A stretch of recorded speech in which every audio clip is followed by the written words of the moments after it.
My name is Margaret Wilson, and I am 68 years old. Today, I'm going to tell you a story about what it means to become invisible while still breathing, to be erased while your heart continues beating, to be buried alive in a place designed to care for you. This is the story of how my own daughter tried to make me disappear, and how I refused to go quietly into that manufactured darkness.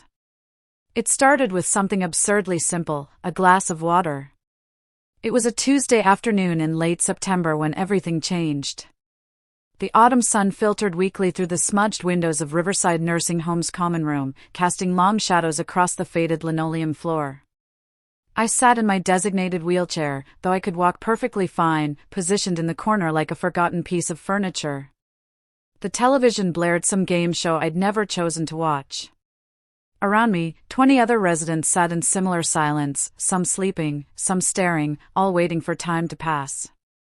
My throat was so dry it hurt to swallow. I'd been asking for water for over 2 hours.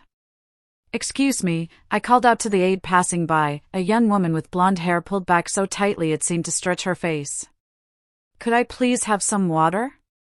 She didn't even glance at me. Just kept walking, her rubber-soled shoes squeaking against the floor with each hurried step. I tried again, louder this time. "Hello? I just need a glass of water, please." Nothing. As if I'd spoken to empty air. As if I were already a ghost. This wasn't the first time. It happened every day, multiple times a day, requests that vanished into silence, needs that became invisible the moment they left my lips. But that day, someone finally noticed. Elena Rodriguez had been working at Riverside for 3 months. I'd seen her around, shorter than most of the staff, with warm brown eyes and black hair streaked with premature gray. She moved differently than the others, with purpose rather than routine, with attention rather than autopilot. She was the only one who actually looked at us when she entered a room. That afternoon, she was crossing the common room with fresh linens when she saw me. Really saw me. Our eyes met, and I must have looked desperate because she immediately changed direction. "Mrs. Wilson," she said, kneeling beside my wheelchair so we were at eye level. "Are you okay?" The simple kindness in her voice nearly broke me. It had been so long since anyone had asked. "I'm thirsty," I managed, my voice hoarse. "I've been asking for water, but..." I trailed off, not wanting to complain, trained by months here to expect nothing. Elena's jaw tightened almost imperceptibly. "How long have you been asking?" "About 2 hours, I think." "Maybe longer." I'm not entirely sure anymore. Time had become slippery in this place, days bleeding into each other in an endless gray stream. 2 hours, Elena repeated, her voice carefully controlled. "Stay right here. I'll get you water immediately." She returned within 2 minutes carrying not just water, but a pitcher, a proper glass, not the plastic sippy cup they usually gave me, and a small plate of cookies. "Here," she said, pouring the water slowly, watching to make sure I could handle the glass. "Drink slowly. When was the last time you ate something?" I had to think about it. "Breakfast, I think." They brought a tray, but the eggs were cold and rubbery. I ate some of the toast. Elena glanced at the clock on the wall, 3:47 p.m. "That's almost 8 hours ago." She pushed the cookies closer. "Please, eat these. I'll be right back." I watched her walk directly to the nurse's station, where Sandra, the head floor nurse, sat scrolling through her phone.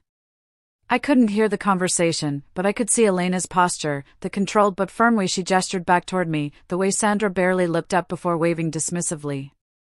Elena didn't leave. She stood there, speaking with increasing emphasis, until Sandra finally sighed, put down her phone, and said something sharp that made Elena's shoulders straighten even more. When Elena returned, her professional smile was back in place, but I could see the tension in her jaw. "Mrs. Wilson, I'm going to check your room to make sure everything is in order. Would you mind if I wheeled you there? It's quieter than out here." "I can walk," I said quietly. Elena's eyes widened slightly. "You can walk?" Yes. But they say I need the wheelchair for safety. My voice carried all the resignation of someone who'd given up fighting small battles to conserve energy for the war. I see, Elena said, and something in her tone made me think she saw more than I'd said. Well, how about we walk together then? Just to make sure you're steady. That simple offer, treating me like a person capable of making decisions about my own body, nearly brought tears to my eyes. I stood slowly, my muscles stiff from sitting, and Elena offered her arm for support without hovering or grabbing. We walked down the long corridor to my room, past doorways revealing other residents in various states of neglect. Mrs. Patterson, who'd been a professor of literature, now sat in urine-soaked clothes waiting for someone to notice. Mr. Chen, a former surgeon, called out repeatedly for his medication, his arthritic hands shaking. The smell of disinfectant barely masked the underlying odors of unwashed bodies and unchanged bedding. My room was at the end of the hall, the furthest from the nurses' station. Victoria had specifically requested it during intake. For privacy, she'd told the administrator, smiling her lawyer smile. My mother values her quiet. What she'd really wanted was for me to be as far as possible from anyone who might hear me if I called for help. Elena opened the door and stopped so abruptly I almost bumped into her. Mrs. Wilson, she said slowly, her voice carefully controlled. Is this what your room normally looks like? I looked at what had become normal to me, trying to see it through her eyes. The bare mattress with just a thin, stained sheet. No blanket, even though the nights were getting cold. The empty dresser drawers, my clothes had been lost in laundry weeks ago, leaving me with only 2 outfits that I hand-washed in the sink. The call button cord, cut short and tucked behind the bed where I couldn't reach it. The window that had been painted shut, the curtains torn down. No pictures on the walls, no books, no radio, nothing personal except for one photograph of my daughter Victoria that she'd insisted on leaving, a constant reminder of who held all the power. Yes, I said simply. This is normal now. Elena walked slowly around the room, opening the empty closet, checking the bathroom where there was no soap, no shampoo, no toilet paper. I'd learned to steal supplies from the common bathroom. She checked the call button, tried to pull it to working length, saw it had been deliberately cut.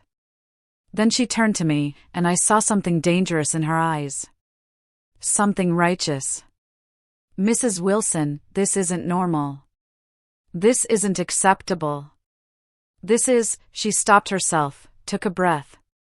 How long has it been like this? About 3 months. Since my daughter stopped visiting regularly. And when was the last time she came? 6 weeks ago. She said she was too busy with work. I sat on the edge of the bare mattress, suddenly exhausted. She's an attorney. Very successful. Very busy. Elena knelt in front of me again, taking my hands gently. Her touch was the first kind physical contact I'd had in months. Mrs. Wilson, I need to ask you something, and I need you to be completely honest with me. Are you safe here? The question hung in the air between us. I could lie. I could protect Victoria, protect the illusion of the loving daughter who'd placed her aging mother in a nice facility. I could continue being invisible, silent, slowly erased. Or I could tell the truth. No, I whispered, and with that single word, everything began to change. I'm not safe here. And I haven't been for a very long time. Elena squeezed my hands. Tell me everything. Start from the beginning. So I did. And for the first time in months, someone actually listened. But before I tell you what I told Elena that day, you need to understand who I was before all this. Because Victoria didn't just abandon a helpless old woman in a nursing home. She buried someone who'd once been powerful, brilliant, and financially independent. She buried someone who threatened her carefully constructed plans. She buried Margaret Wilson, the architect who'd designed some of this city's most iconic buildings. The woman who'd built a fortune of $2.4 million through talent, hard work, and smart investments. The mother who'd given her daughter everything, the best schools, the law school tuition, the connections that launched her career. And Victoria had been trying to make sure I'd never rise again. What she didn't know is that architects are very, very good at building things from the ground up. And I was about to show her exactly what I could construct from the ruins she'd left behind. But first, I needed Elena to see what no one else had been willing to see, that what was happening to me wasn't neglect. It was deliberate. It was calculated. And it was only the beginning of a much larger crime. I met my late husband, Thomas, at an architecture firm in 1979. I was 23 years old, the only woman in a room of 12 junior architects, fighting every day to prove I belonged there. Thomas was the senior partner's son, already being groomed to take over the company. He could have chosen any woman in the city, God knows enough of them tried, but he chose me. Not for my looks, though he always said I was beautiful. He chose me because when everyone else presented safe, conventional designs, I presented buildings that challenged gravity, that played with light, that made people stop and stare.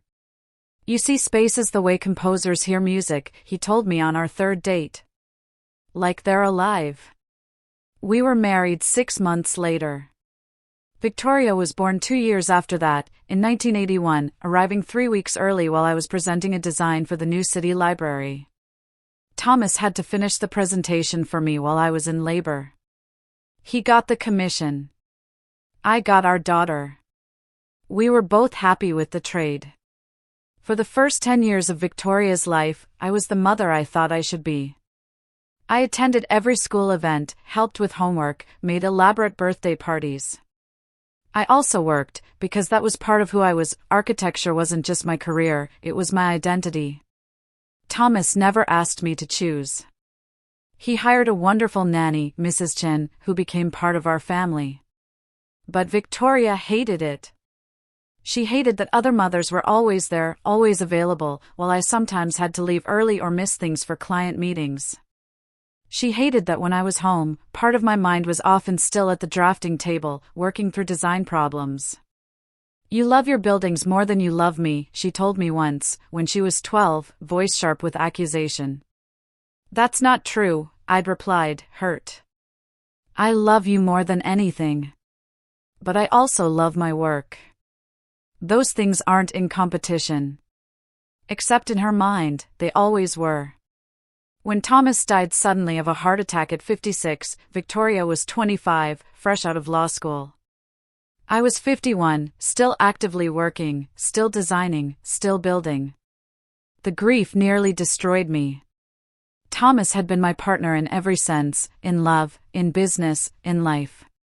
For months, I could barely function.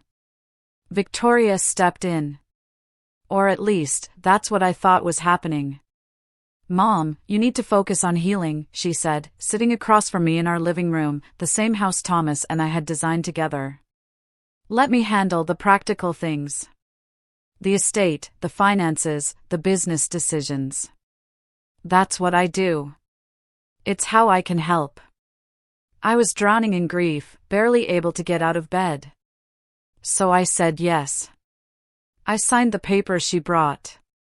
I gave her power of attorney just temporarily, until you're feeling better. I trusted her completely.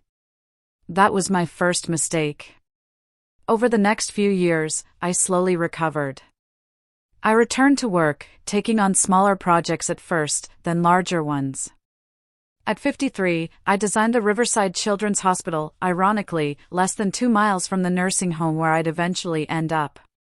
At 55, I won a national award for the West Side Cultural Center. At 58, I was still being courted by major developers for high-profile projects. I was successful, busy, and independent. And Victoria hated it. The first real warning sign came when I was 62. I'd been invited to speak at a national architecture conference, a huge honor. The night before I was supposed to fly out, Victoria showed up at my house unannounced. Mom, we need to talk about your health, she said, settling into the chair across from me with a folder full of papers. My health? Victoria, I'm fine. I just had my annual physical. Dr. Morrison said I'm in better shape than most 40-year-olds. That's not what I'm concerned about. She tapped the folder. I'm worried about your memory. You've been forgetting things. I frowned. What things? Last week, you called me twice about the same question. You didn't remember our first conversation. I was distracted, working on a deadline. That's not memory loss, that's multitasking. Mom. Her voice took on that patronizing tone I'd come to dread. I'm not trying to upset you. I'm trying to help. I think you should see a specialist. Just to be safe. As we age.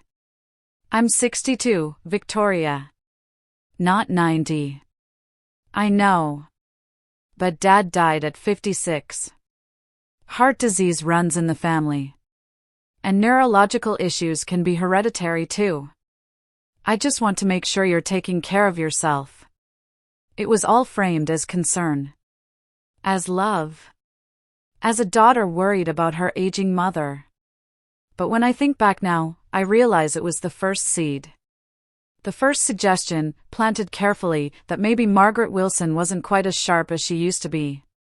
Maybe she was slipping. Maybe she needed help managing her affairs. I went to the conference. The speech was a triumph. But when I returned, Victoria had already told half a dozen of our mutual friends about her concerns regarding my memory.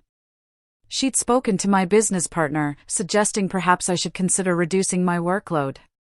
She'd contacted my financial advisor, asking to be added to my accounts in case Mom needs help. Each action, taken alone, seemed reasonable. Caring, even. Taken together, they were the architecture of a trap. The real campaign began after my 65th birthday party. Victoria had insisted on throwing me a big celebration at an upscale restaurant, inviting my friends, colleagues, former clients. It was lovely. I felt celebrated, loved. At the end of the evening, Victoria stood up to make a toast. I want to thank you all for coming to celebrate my incredible mother, she began, her voice warm and affectionate. The room quieted, everyone smiling, champagne glasses raised. Margaret Wilson is a legend in this city. She's designed buildings that will outlast all of us. She's shown generations of women that you can be brilliant, successful, and feminine. I felt tears prickling my eyes. Finally, I thought. Finally she sees me. But, Victoria continued, and my stomach dropped, I think we all know that time catches up with everyone. Mom has been working so hard for so long, sacrificing time with family, sacrificing her own health and well-being, all in service of her career. Around the room, I saw people nodding. But something in her tone made my skin crawl. So tonight, I want to announce that Mom is finally going to retire. The room erupted in applause. I sat frozen, my champagne glass halfway to my lips. What? Victoria smiled down at me, the kind of smile that looked loving but felt like a knife. Don't be modest, Mom. We've talked about this. You've been saying you're tired, that you want to slow down. I never said. But she was already continuing, her voice rising over mine. I'm so proud of you for recognizing that it's time to rest, to enjoy your golden years, to let the younger generation take over. You've earned it. More applause. My colleagues and friends, all looking at me with a mixture of admiration and something else. Pity? Relief?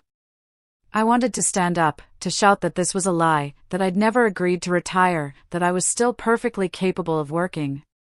But Victoria was standing above me, hand on my shoulder, squeezing just hard enough to hurt. And everyone was looking at me with those expressions that said, poor Margaret. Can't accept that her time is over. If I contradicted her now, I'd look exactly like what she'd been suggesting, confused, forgetful, unable to accept reality. So I smiled. I raised my glass. I accepted the congratulations of people who thought they were celebrating my well-earned rest. And I watched Victoria win the first major battle. The very next week, she showed up at my office at the firm I'd co-founded 40 years earlier. "Mom, we need to discuss the transition," she said, closing the door behind her. "What transition?" "Victoria, I'm not retiring." She sighed, pulling out her phone.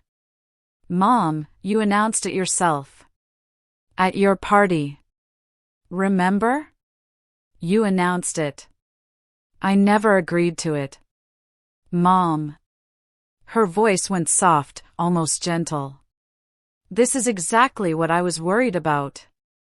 The memory issues. You're forgetting entire conversations." "I'm not forgetting anything. You blindsided me."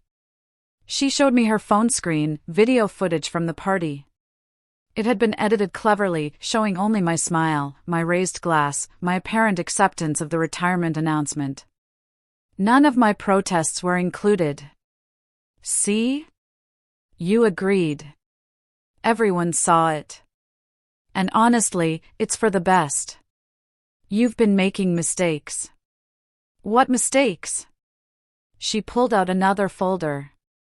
Always with the folders. Inside were design documents with errors, measurements that didn't add up, specifications that contradicted each other, notes that made no sense. "These are from your recent projects," she said. "Small mistakes, but concerning ones. Your partners have been quietly fixing them, not wanting to embarrass you." I grabbed the papers, studying them. These were my designs, but the errors were things I'd never do.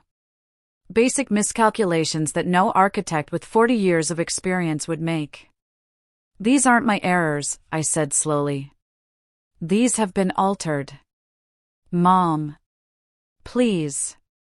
Victoria's voice dripped with pity. "Don't make this harder than it needs to be. I'm trying to help you exit gracefully before someone gets hurt. Before you design something that collapses.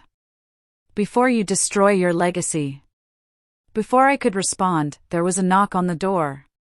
My business partner, James, entered, someone I'd worked with for 30 years, someone I thought was my friend.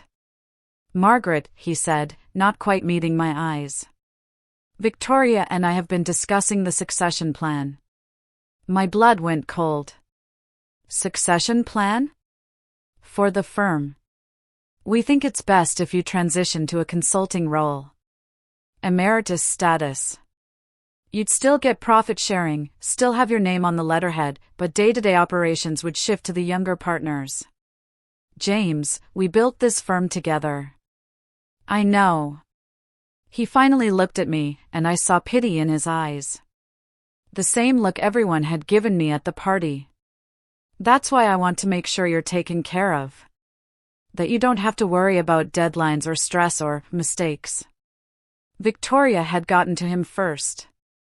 Had shown him the doctored documents. Had planted the seeds of doubt. "You're forcing me out," I said flatly.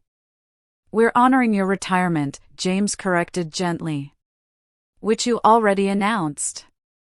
I looked between them, my daughter and my partner, and realized I'd already lost. The trap had closed while I was still trying to figure out where the bars were. Within 3 months, I was out of the firm entirely. Retired. My name stayed on the letterhead, but my office was reassigned. My projects were transferred. My role was erased. Victoria assured me it was all handled properly, that my financial interests were protected, that I'd continue receiving income from the firm's profits. I tried to verify this with my financial advisor, but was told that Victoria, as my power of attorney, had reorganized my accounts for better tax efficiency. "It's all fine, Mom," she said when I questioned her. "I'm a lawyer. I know what I'm doing. You just focus on enjoying your retirement." That first year of retirement was the loneliest of my life. Thomas was gone. My career was gone. The thing that had defined me for 4 decades was suddenly off limits. I tried to volunteer, to consult, to stay involved in architecture somehow. But word had spread, carefully, quietly, by Victoria, that Margaret Wilson was declining, that she'd retired due to health concerns, that she was not quite herself anymore. Opportunities dried up. Friends became distant. I was invited to fewer events, included in fewer conversations. At 66, I was suddenly old. Suddenly irrelevant. Suddenly someone people spoke about in hushed, pitying tones. But I still had my house. I still had my independence. I still had my mind. And then Victoria started planning phase 2. It began with small suggestions. "Mom, this house is so big for just one person. Have you thought about downsizing?" I'd refuse, and she'd drop it. For a while. Then, "Mom, I'm worried about you living alone. What if you fall? What if something happens?" I'd show her my medical records, proving I was healthy. She'd seem reassured. For a while. Then, "Mom, I heard you forgot to pay your electric bill." The power company called me. I hadn't forgotten, the bill had never arrived. I later found it in Victoria's car. Then, "Mom, Mrs. Patterson from next door called. She's concerned about you. She said she saw you in the garden at 3 a.m. I hadn't been in the garden at 3 a.m. But now the neighbors were concerned. Then, "Mom, your doctor's office called. You missed your appointment." I hadn't had an appointment. But Victoria had apparently scheduled one without telling me, then called the office pretending to be me to cancel it, creating a record of my confusion. Each incident, taken alone, could be explained away. Memory lapse. Miscommunication. Simple mistake. Taken together, they were evidence of incompetence. She was building a case. Systematically. Carefully.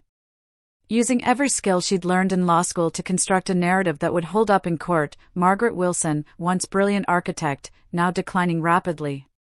Unable to manage her affairs. Potentially a danger to herself. The final push came on a Thursday morning in April. I woke up to find Victoria standing in my bedroom, 2 police officers behind her.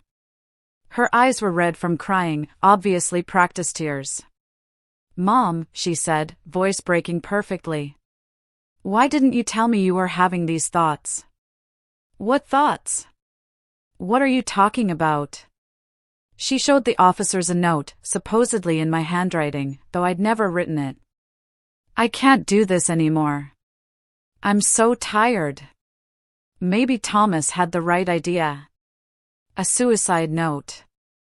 "I never wrote that," I said, my voice rising. "Victoria, what are you doing?" "The officers are here to help, Mom. I'm worried about you." "We all are."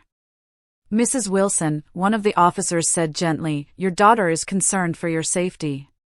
We'd like you to come with us to the hospital, just for an evaluation. To make sure you're okay." "I'm fine. I don't need an evaluation." "Mom, please don't make this difficult," Victoria said, fresh tears falling. "I love you. I'm trying to help you." I looked at her, really looked at her, and saw the cold calculation behind the tears. She'd staged this perfectly. If I went willingly, it confirmed I was unstable. If I refused, it confirmed I was unstable and combative. I went willingly. At the hospital, I was evaluated by a psychiatrist who already had a file on me, a file Victoria had apparently been building for months. Reports of forgetfulness from friends, who Victoria had spoken to. Concerns from my doctor, based on appointments I'd supposedly missed. Evidence of declining self-care. My garden had apparently become overgrown because Victoria had paid my gardener to stop coming without telling me. The psychiatrist was kind but firm. "Mrs. Wilson, I don't think you're in immediate danger. But I do think you're showing signs of depression and possible early cognitive decline. I'm recommending a period of supervised care, just to make sure you're safe." "Supervised care?" "I'm not going to a facility." "Not permanently," Victoria interjected quickly. "Just temporarily, Mom." Just until we can make sure you're stable. The psychiatrist nodded. 30 days of evaluation in a residential care setting. After that, we'll reassess. I wanted to scream, to fight, to lawyer up myself. But I was 67 years old, exhausted from a year of systematic gaslighting, and sitting in a hospital psych ward. Who would believe me over Victoria, successful attorney, concerned daughter? Fine, I said.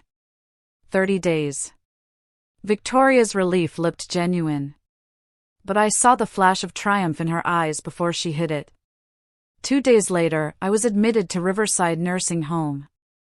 Just for a month, Victoria assured me as we walked through the sterile hallways. Just until you're feeling better. That was 10 months ago. The 30-day evaluation turned into 60 days to be safe. Then 90 days to be thorough. Then indefinite, with Victoria promising soon every time I asked when I could go home. Except I didn't have a home anymore. We're honoring your retirement, James corrected gently. Which you already announced. I looked between them, my daughter and my partner, and realized I'd already lost. The trap had closed while I was still trying to figure out where the bars were. Within 3 months, I was out of the firm entirely. Retired. My name stayed on the letterhead, but my office was reassigned. My projects were transferred. My role was erased. Victoria assured me it was all handled properly, that my financial interests were protected, that I'd continue receiving income from the firm's profits. I tried to verify this with my financial advisor, but was told that Victoria, as my power of attorney, had reorganized my accounts for better tax efficiency. It's all fine, Mom, she said when I questioned her. I'm a lawyer. I know what I'm doing. You just focus on enjoying your retirement. That first year of retirement was the loneliest of my life. Thomas was gone. My career was gone. The thing that had defined me for 4 decades was suddenly off limits. I tried to volunteer, to consult, to stay involved in architecture somehow. But word had spread, carefully, quietly, by Victoria, that Margaret Wilson was declining, that she'd retired due to health concerns, that she was not quite herself anymore. Opportunities dried up. Friends became distant. I was invited to fewer events, included in fewer conversations. At 66, I was suddenly old.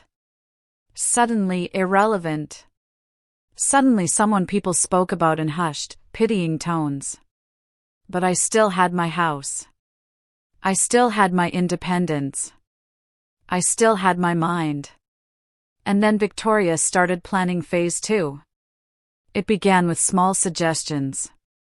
Mom, this house is so big for just one person. Have you thought about downsizing? I'd refuse, and she'd drop it. For a while. Then, Mom, I'm worried about you living alone. What if you fall? What if something happens? I'd show her my medical records, proving I was healthy. She'd seem reassured. For a while. Then, Mom, I heard you forgot to pay your electric bill. The power company called me.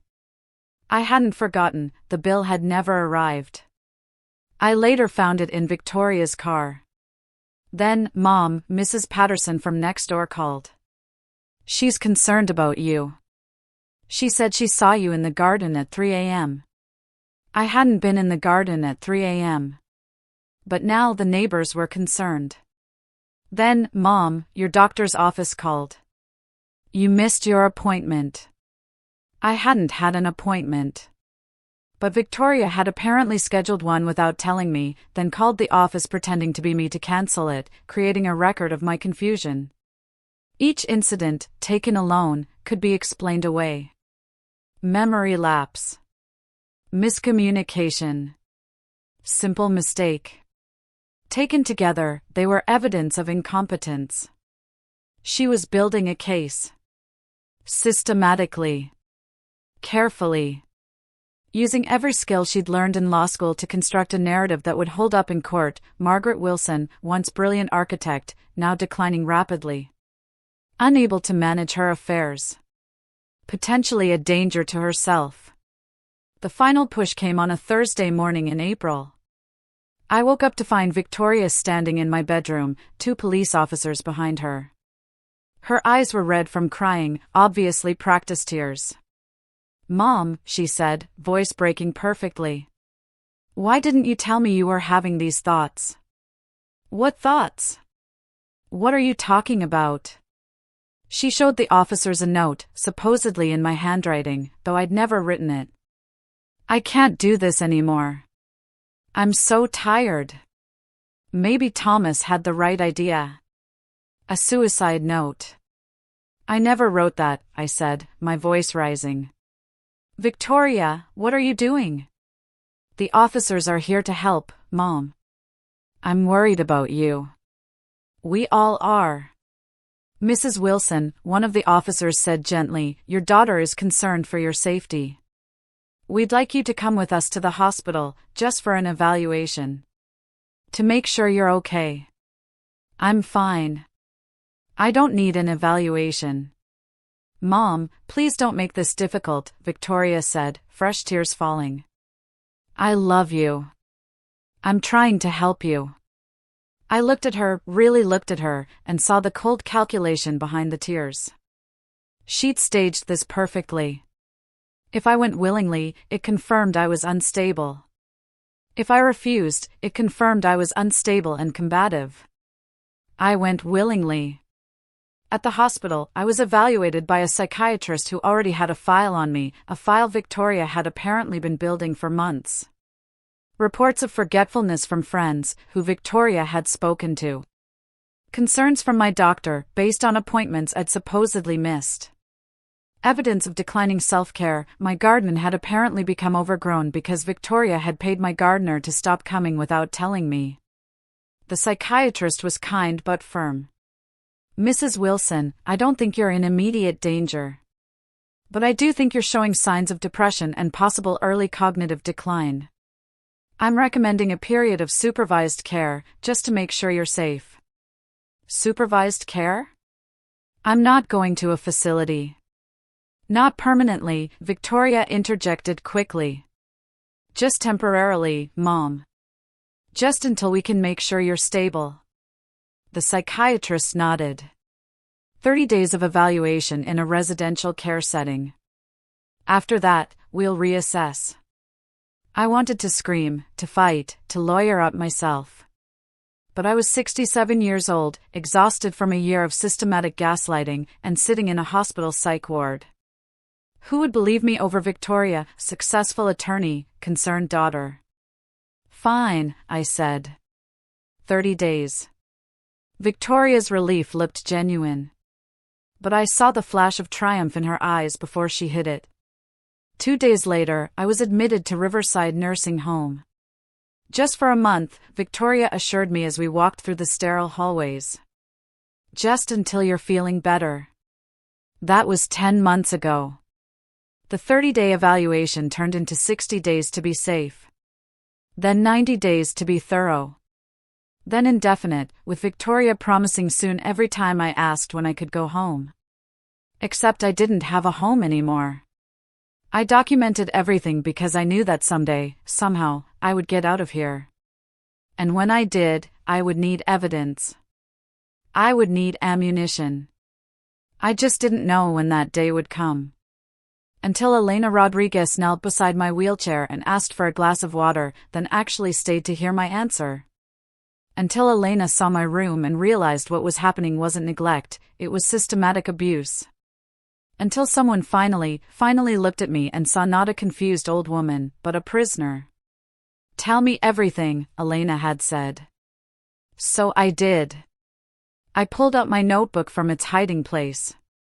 I showed her months of documentation. I explained Victoria's scheme, the financial fraud, the gaslighting, the imprisonment disguised as care. Elena sat on my bare mattress, reading page after page, her expression growing darker. When she finally looked up, her eyes were filled with rage so cold it could burn.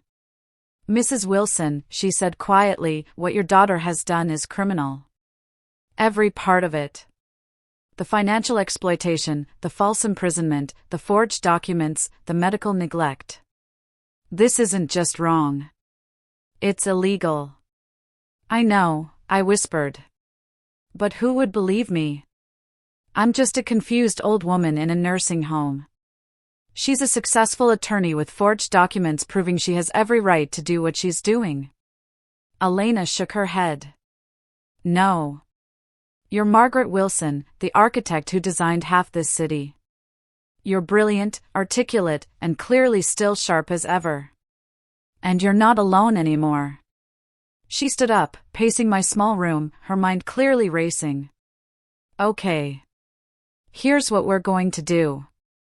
First, I document everything I've seen here today, the conditions of your room, the lack of proper care, all of it. I submit it to my supervisor and administration.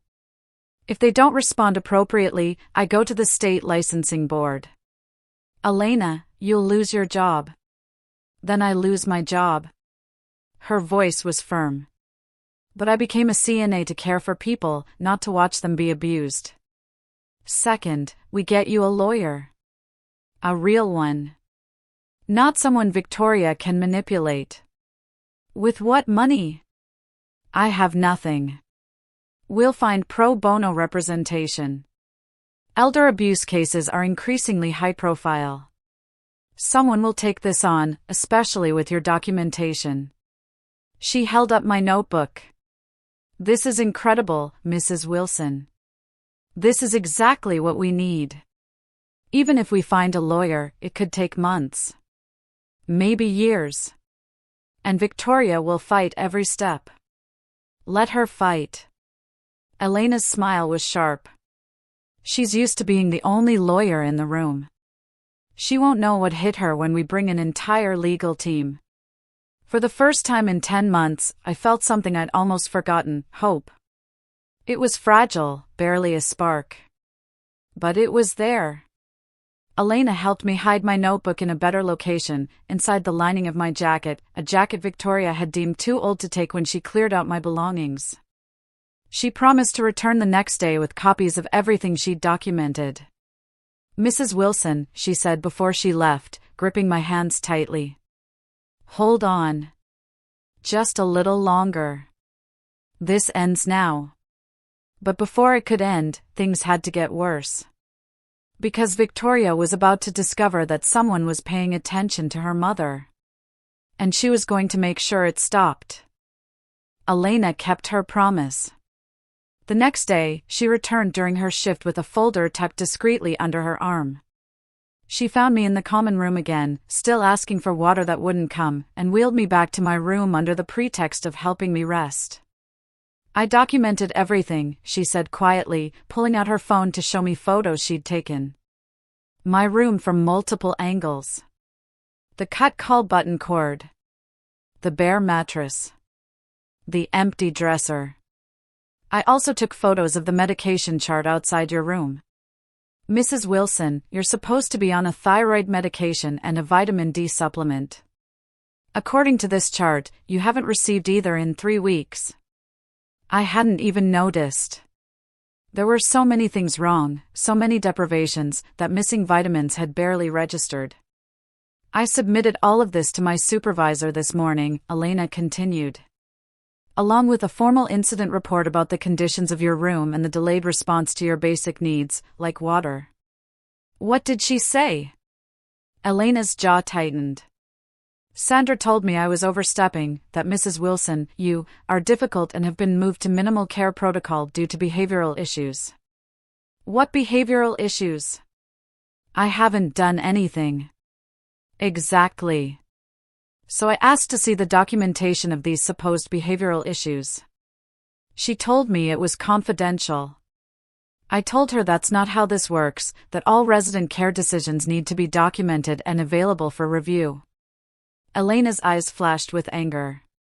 She told me if I couldn't follow the facility's care model, maybe I wasn't a good fit for Riverside. Elena, she's threatening your job. I know. Which tells me I'm onto something. She pulled out more papers. So I went above Sandra's head. I filed a complaint with the facility administrator, Helen Pritchard. And I contacted the state ombudsman's office anonymously, alerting them to potential neglect issues at this facility. My heart started racing. Elena, this is dangerous. For both of us. Mrs. Wilson, what's dangerous is letting this continue. She sat beside me on the mattress. But you're right that we need to be careful. If Victoria finds out someone is advocating for you, she'll escalate. So here's the plan: publicly, nothing changes. You continue to appear as you have been, quiet, compliant, no obvious improvements.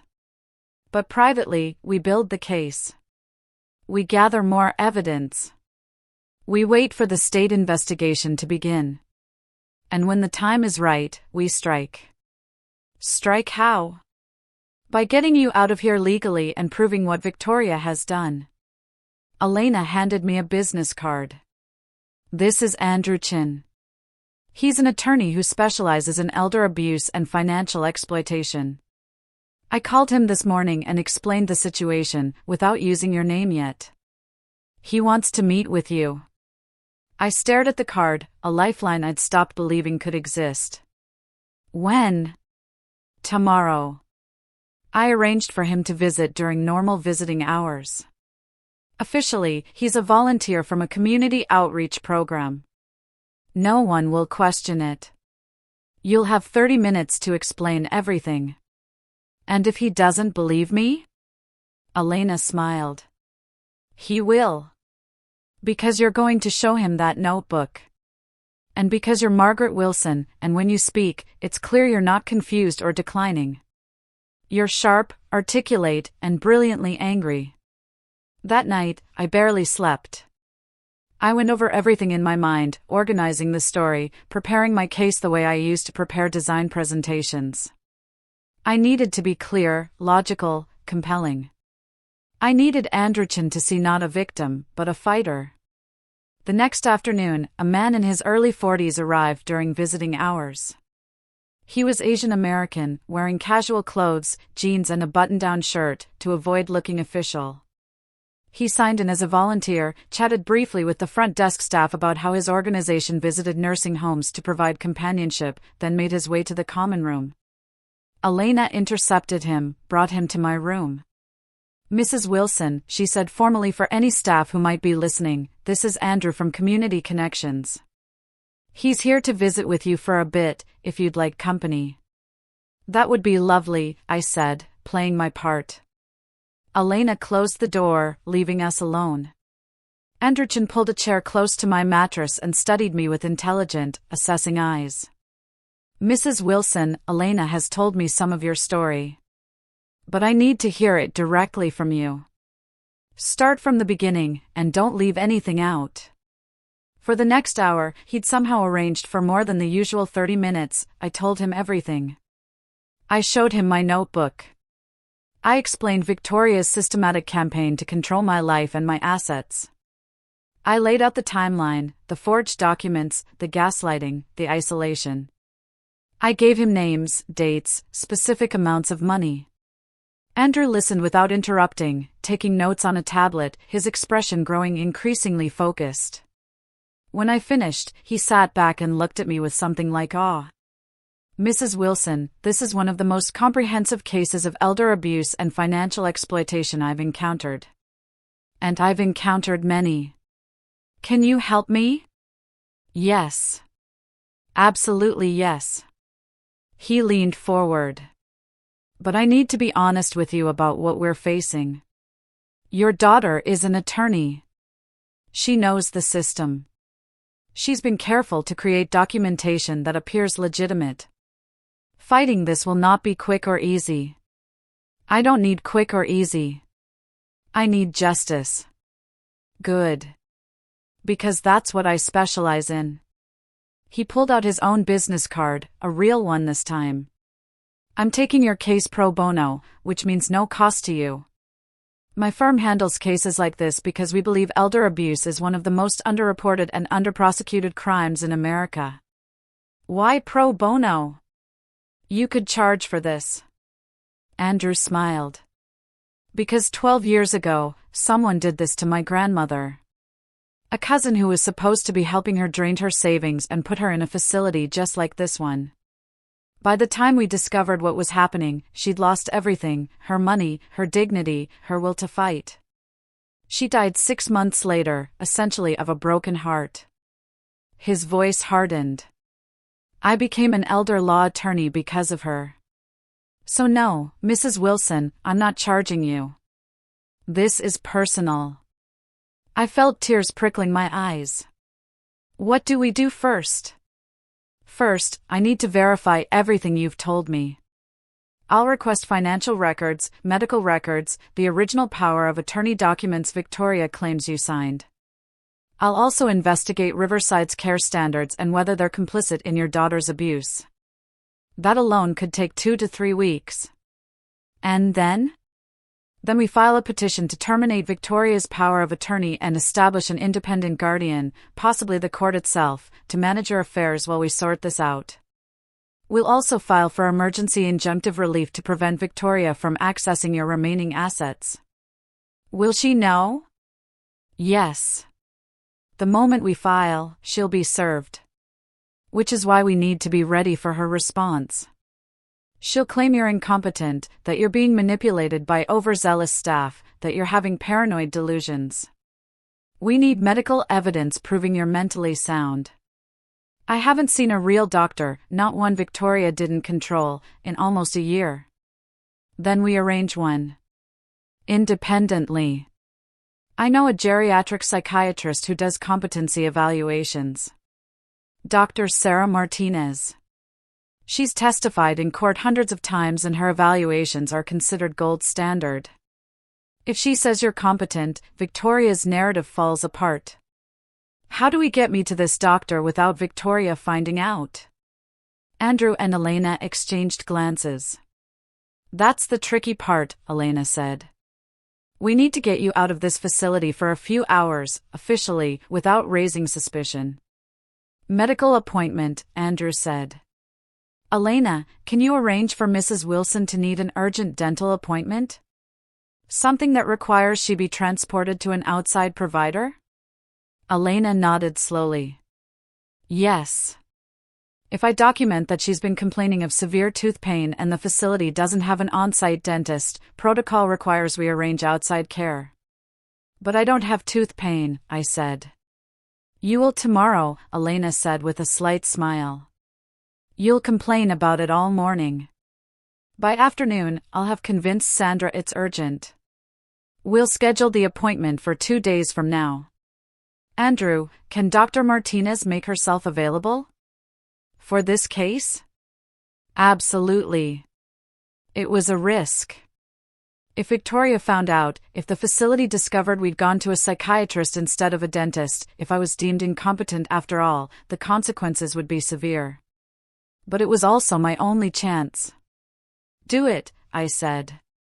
The next morning, I began complaining of tooth pain. I played it carefully, not so dramatic that they'd think I was faking, but persistent enough that Elena could make a case for urgent care. Mrs. Wilson says she can't eat, Elena told Sandra at the nurse's station, loud enough for me to hear from my wheelchair nearby. She's in significant pain and the discomfort is preventing her from taking her medications properly. Sandra barely looked up from her phone. Give her some Tylenol. I did. It's not helping. This seems like a genuine dental emergency. If it's an abscess and goes untreated, it could become serious. Fine. Sandra sighed. Schedule whatever appointment you can get. But she goes with transport, not with you. I'm not paying overtime for you to play dental assistant. Of course, Elena said smoothly. 2 days later, a medical transport van arrived to take me to a dental appointment at an address Elena had provided. The driver was bored, barely paying attention. He helped me into the van, didn't question why Elena handed me a folder with insurance information, and drove me to a professional building 20 minutes from Riverside. Dr. Sarah Martinez's office was on the 3rd floor. She was a woman in her mid-50s with kind eyes and an air of absolute professional competence. She greeted me warmly, then got straight to business. "Mrs. Wilson, I'm going to conduct a standard competency evaluation. This typically takes 2 to 3 hours.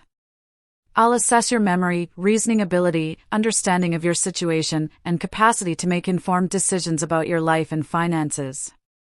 I need you to be completely honest with me, even if some of the answers make you look bad. Understand?" "I understand." For the next 3 hours, Dr. Martinez put me through a battery of tests. Memory recall. Problem solving. Pattern recognition. Questions about current events, mathematics, spatial reasoning. She asked me to explain my situation in my own words, to describe my relationship with Victoria, to walk through the timeline of events that led me to Riverside. She asked me to draw floor plans from memory, to calculate load-bearing requirements for a theoretical structure, to solve architectural problems I hadn't thought about in years. By the end, I was exhausted but exhilarated. I'd forgotten what it felt like to use my mind fully, to be challenged intellectually, to be treated like someone with valuable knowledge rather than someone to be managed. Dr. Martinez reviewed her notes, then looked up at me. "Mrs. Wilson, I can say with absolute certainty that you show no signs of cognitive decline. Your memory is exceptional, better than most people half your age. Your reasoning is clear, logical, and sophisticated. Your understanding of your situation is accurate and detailed. You are absolutely competent to manage your own affairs." The relief nearly broke me. I'd known it, of course. But having it confirmed by an expert, having evidence that could stand up in court, it felt like being seen for the first time in a year. "I'll prepare a comprehensive report for Attorney Chin," Dr. Martinez continued. "This will include all my findings, test results, and my professional opinion. I'll also make myself available to testify if this goes to court." "Thank you," I whispered. "You have no idea what this means." She smiled gently. "Oh, I think I do. I've evaluated a lot of elders who've been victimized by family members. It's one of the cruelest forms of abuse because it comes from people who are supposed to love you." Her expression hardened. "But it's also very satisfying to help fight back." The transport van returned me to Riverside. Sandra asked perfunctorily how my dental appointment went. I murmured something about needing a crown and she lost interest immediately. Elena found me an hour later. "How did it go?" "Perfectly. Dr. Martinez says I'm completely competent. She's preparing a full report." Elena's smile was triumphant. "Then we're ready. Andrew said he'll have all the petitions filed by end of week. And then Victoria finds out." "And then Victoria finds out," Elena agreed. "Mrs. Wilson, the next few weeks are going to be difficult. She's going to be angry, furious, probably. She might try to transfer you to another facility, restrict your visitors, escalate the psychological pressure. You need to be ready." I've been ready for 10 months. But I wasn't ready. Not really. Because Victoria's response to being challenged was far worse than I could have imagined. 3 days after Dr. Martinez's evaluation, Andrew Chin filed a petition with the county court to terminate Victoria's power of attorney, establish an emergency independent guardian, and freeze all of my financial accounts pending investigation of potential elder abuse. Victoria was served the paperwork at her law office. She arrived at Riverside 6 hours later. I was in the common room when she stormed in, heels clicking sharply against the linoleum, face composed but eyes blazing with controlled rage. She walked straight to the nurse's station, demanded to see my care file, then marched directly toward me. "Mom." Her voice was syrup-sweet, but her grip on my wheelchair handles was painful. "We need to talk. In private." She pushed me down the hallway to my room, moving fast enough that several residents turned to watch. Once inside, she closed the door with barely controlled violence. Then she pulled a chair directly in front of me, sat down so our faces were inches apart, and dropped the mask entirely. "What the fuck did you do?" Her voice was low, venomous. I told the truth. You told lies to a bottom-feeding attorney who specializes in these bullshit elder abuse cases, hoping for what? A payday? Revenge? I told the truth, I repeated calmly. About what you've done to me. About how you've systematically stolen my assets, isolated me, and imprisoned me here while draining my accounts. She laughed, a harsh, ugly sound. Imprisoned? Mom, you're in a care facility because you're not capable of living independently. I have documentation proving you're mentally declining. Doctors will testify to it. You have doctors you've paid or manipulated. I have an independent evaluation from Dr. Sarah Martinez saying I'm fully competent. Victoria's face went white, then red. How did you? She cut herself off, realization dawning. That little bitch Elena. She arranged this. Elena helped me access my right to independent medical evaluation. Something you've been denying me for almost a year. I was protecting you from yourself. You were stealing from me. I kept my voice level, factual. You forged my signature on property transfers. You sold my house without my permission. You liquidated my investments. You've taken nearly $2 million that belonged to me. I managed your assets responsibly while you were incapable of doing so yourself. Then you'll have no problem showing the court exactly where all that money went. Victoria stood abruptly, pacing the small room. I could see her mind working, calculating, strategizing. She was a skilled attorney, she'd talk her way out of this, find loopholes, create reasonable doubt. Okay, she said finally, turning back to me. Here's what's going to happen. You're going to call this attorney Chen and tell him you made a mistake. That you were confused, that you didn't understand what you were signing when you filed those petitions. That you want me to continue managing your affairs. No. Mom. She knelt in front of me again, and this time her voice went soft, almost loving. The shift was terrifying in its calculation. I know you're upset. I know you feel like I've abandoned you here. But I haven't. Everything I've done has been for your own good. To protect you. To make sure you're taken care of. By taking my money? By ensuring you have resources for your care. Do you have any idea how expensive this place is? How much medical bills cost? I've been covering everything out of my own pocket. Riverside costs $8,500 a month. My Social Security and pension are $6,800 a month.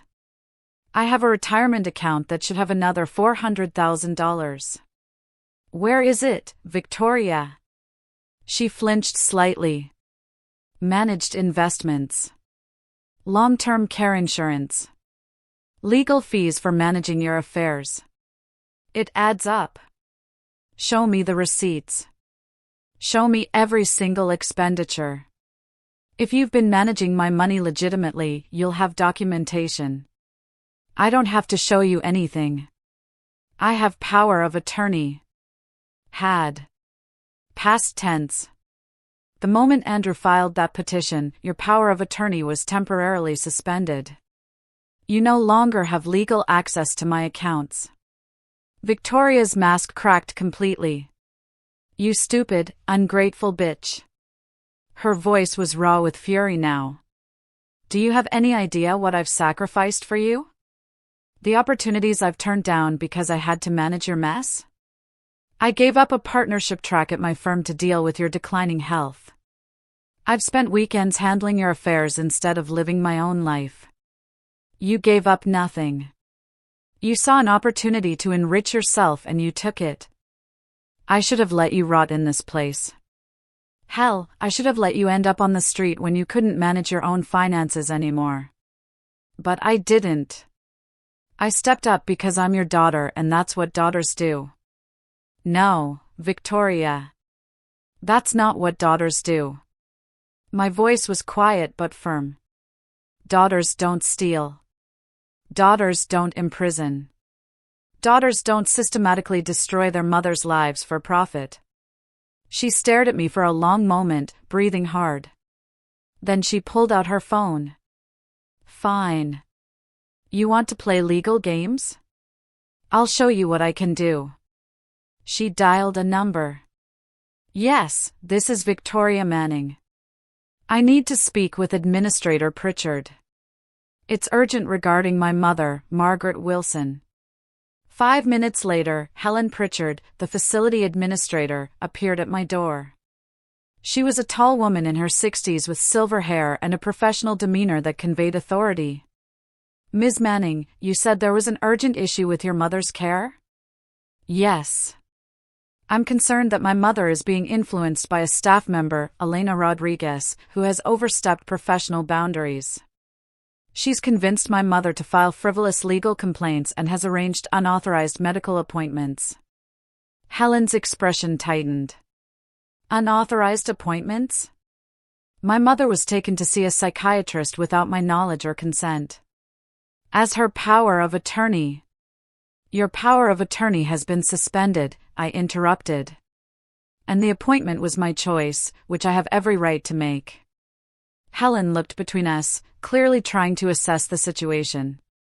Mrs. Wilson, did you request to see a psychiatrist? I requested an independent competency evaluation. Which I'm entitled to request. This is exactly what I'm talking about, Victoria jumped in.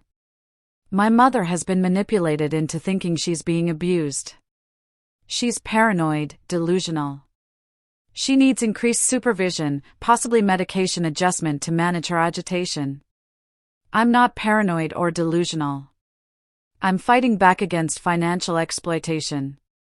Helen raised a hand. Ladies, clearly there are significant legal issues at play here. Ms. Manning, given that your power of attorney is currently under court review, I need to defer to legal counsel before making any changes to Mrs. Wilson's care plan. Mrs. Wilson, if you have concerns about your treatment here, you have the right to file formal complaints with our administration and with the state licensing board. She already has, Victoria said venomously. Through that aide who should be fired for malpractice. If Elena Rodriguez followed proper protocols for reporting suspected abuse, she's protected under state whistleblower laws, Helen said carefully. I'll need to review her reports and conduct an internal investigation. In the meantime, Mrs. Wilson's care continues as previously established. It wasn't a win, but it wasn't a loss either. Helen had essentially said, "This is above my pay grade, let the court sort it out." After Helen left, Victoria turned back to me. "You've made a terrible mistake, Mom. By this time next week, I'll have you declared incompetent. I'll have a guardian appointed who'll see things my way.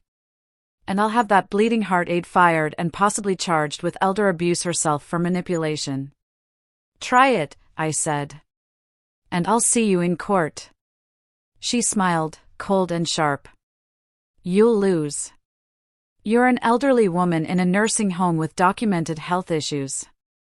I'm a respected attorney with impeccable credentials and a file full of medical reports proving you need protection. No judge is going to side with you. We'll see." Victoria grabbed her expensive leather handbag and headed for the door. Then she paused, turning back. "You know what the saddest part is, Mom? I actually did love you. Once. Before you chose your precious buildings over me. Before you made me feel like I was never enough, never as important as your work. That's not true. It is true. And maybe if you'd been a better mother, I'd have been a better daughter. But you weren't. So here we are." She left, her heels clicking down the hallway, leaving me shaking in my wheelchair. Elena found me 20 minutes later, still trembling. "Mrs. Wilson, what happened?" "Someone said Victoria was here. She knows everything. And she's going to fight back hard. Let her fight. We have the truth on our side. Elena, she's threatening you. She's going to try to get you fired, maybe even charged with something." Elena's expression hardened. Let her try. I documented everything I did properly. I followed every protocol.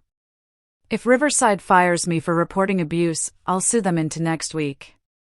You could lose everything. Mrs. Wilson. Elena took my hands. Some things are worth losing everything for. This is one of them.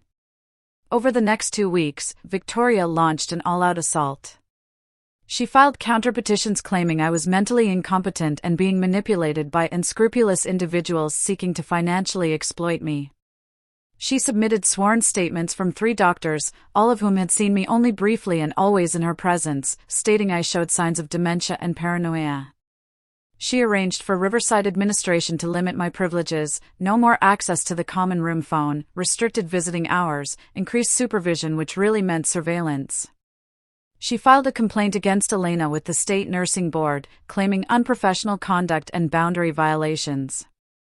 She even tried to have me transferred to another facility, 3 hours away, where Andrew and Elena wouldn't be able to reach me easily. But Andrew fought back just as hard. He filed for emergency injunctive relief preventing my transfer. He submitted Dr. Martinez's comprehensive competency evaluation.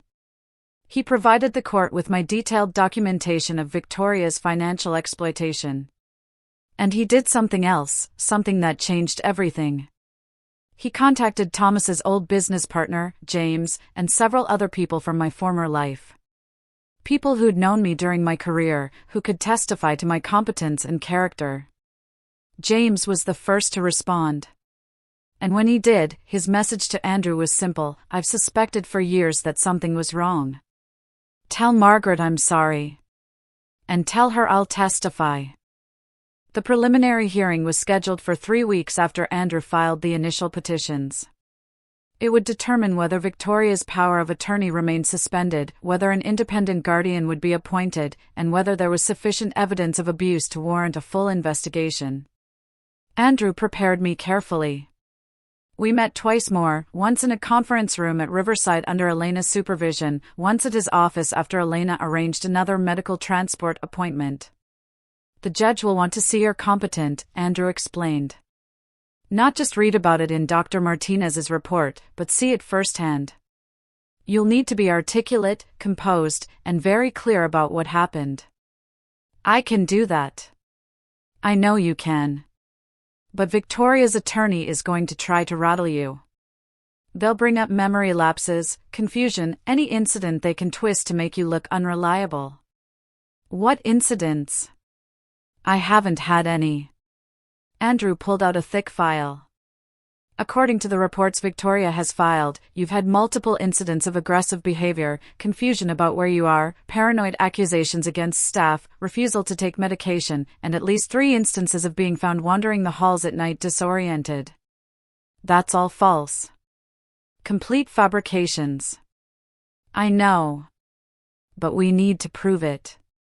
Elena has been documenting your actual behavior, including surveillance footage from the common areas that show you calm, coherent, and cooperative. But Victoria's attorney will argue that you're perfectly lucid sometimes and confused others, which is consistent with dementia. So how do we prove I'm consistently competent? By demonstrating skills that someone with cognitive decline couldn't maintain. He pulled out architectural drawings, blank templates. At the hearing, I'm going to ask you to do something spontaneous. Something that requires complex thinking, spatial reasoning, and technical knowledge. Can you draft a basic floor plan from scratch? Right there in court? I smiled. I've been drafting floor plans since I was 23. I could do it in my sleep. Good. Because that's exactly the kind of demonstration that'll cut through Victoria's lies. The morning of the hearing, Elena helped me dress in clothes Andrew had purchased, a navy suit, simple but professional, the kind I used to wear to client presentations. He'd also brought proper shoes, not the worn slippers Riverside provided. When I looked in the mirror, I barely recognized myself. For the first time in months, I looked like Margaret Wilson the architect, not Margaret Wilson the nursing home resident. You look powerful, Elena said, adjusting the collar of my jacket. I feel powerful, I replied. And I did. After months of being invisible, being heard felt like armor. The courthouse was intimidating, all marble floors and high ceilings, the kind of space designed to make people feel small. But I'd designed spaces too. I knew how architecture could intimidate or empower. I kept my spine straight, my head high. Victoria was already there, sitting at a long table with her attorney, a man in his 50s named Douglas Whitmore, known for his aggressive tactics. Victoria wore a dove gray suit, her hair perfectly styled, projecting the image of a concerned, professional daughter. She didn't look at me as I entered. The judge, Honorable Maria Alvarez, was a woman in her early 60s with sharp eyes and an expression that suggested she'd seen every variation of family betrayal human beings could devise. This is a preliminary hearing regarding the petition to terminate power of attorney and establish emergency guardianship in the matter of Margaret Wilson, Judge Alvarez began. Attorney Chen, as the petitioner, you'll present first. Andrew stood, commanding the room with quiet confidence. Your Honor, this is a case of systematic elder abuse and financial exploitation. Mrs. Margaret Wilson is a brilliant woman, a renowned architect who designed major landmarks in the city. She's also, at 68, completely mentally competent, a fact confirmed by independent psychiatric evaluation. He submitted Dr. Martinez's report, along with Elena's documentation of the conditions at Riverside, and my own notebook with months of detailed observations. Mrs. Wilson's daughter, Victoria Manning, has used her position as power of attorney to systematically drain her mother's estate, approximately $2 million, through questionable transactions. She's also effectively imprisoned her mother in a substandard care facility while denying her basic rights and dignities. Your Honor, Douglas Whitmore stood, this is a clear case of a confused elderly woman being manipulated by opportunistic individuals. Ms. Manning has managed her mother's affairs responsibly for years. Any alleged financial irregularities can be easily explained as legitimate care expenses. Then I'm sure you'll have documentation of those expenses, Judge Alvarez said dryly. Of course, Your Honor. But more importantly, we have medical documentation from multiple physicians stating that Mrs. Wilson suffers from cognitive decline, paranoid delusions, and is not capable of making informed decisions about her care. Multiple physicians who were compensated by Ms. Manning and who saw Mrs. Wilson only in controlled circumstances, Andrew countered. Our independent evaluation was conducted by Dr. Sarah Martinez, whose credentials and objectivity are beyond question. Judge Alvarez looked at me directly. Mrs. Wilson, I'd like to hear from you directly. In your own words, tell me what's happened. This was it. The moment everything hinged on. I stood slowly, met the judge's eyes, and began to speak. I told her about Thomas's death. About Victoria taking over my affairs temporarily. About the systematic campaign to force me into retirement. About the manufactured incidents that built a false narrative of decline. About being placed in Riverside for 30 days that became 10 months. About my house being sold without my permission. About Victoria draining my accounts while keeping me isolated and powerless.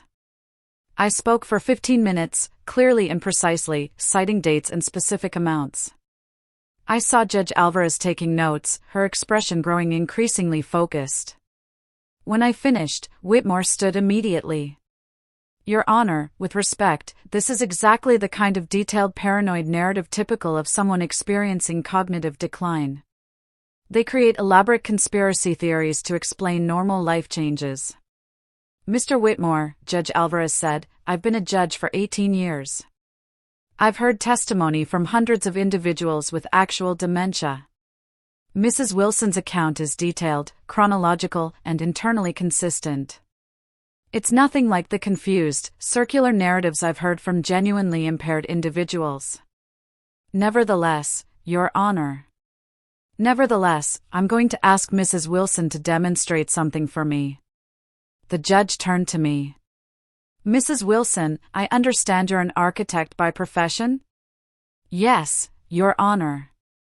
I'd like you to draft a floor plan. Something simple, say, a two-bedroom house. Can you do that here, now, without reference materials? This was the demonstration Andrew had prepared me for. A court clerk provided paper and a ruler. I sat at the table and began to draw. It came back to me instantly, the muscle memory of years of practice. I sketched the basic outline, marked load-bearing walls, placed windows for optimal light, designed a flow that would make the space functional and beautiful.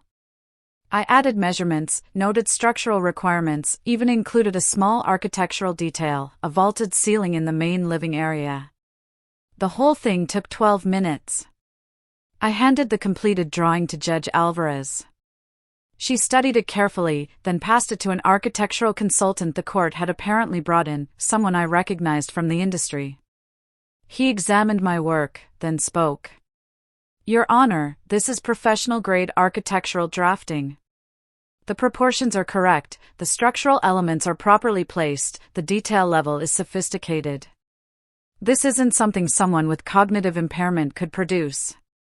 Could it have been memorized? Something she'd drawn before? Whitmore asked desperately. The consultant shook his head. The design is unique. And even if she had memorized a plan, executing it with this precision requires intact spatial reasoning, fine motor control, and mathematical ability. All inconsistent with dementia. Judge Alvarez set the drawing down and looked at Victoria. Ms. Manning, I'm troubled by what I'm seeing here. Your mother appears to be fully competent. Yet you've described her as seriously impaired. One of you is lying. Victoria stood, her professional composure cracking slightly. Your Honor, my mother has good days and bad days. Today is clearly a good day.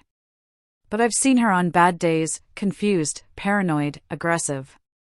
Those are the days that concern me. Then you'll have documentation of these bad days.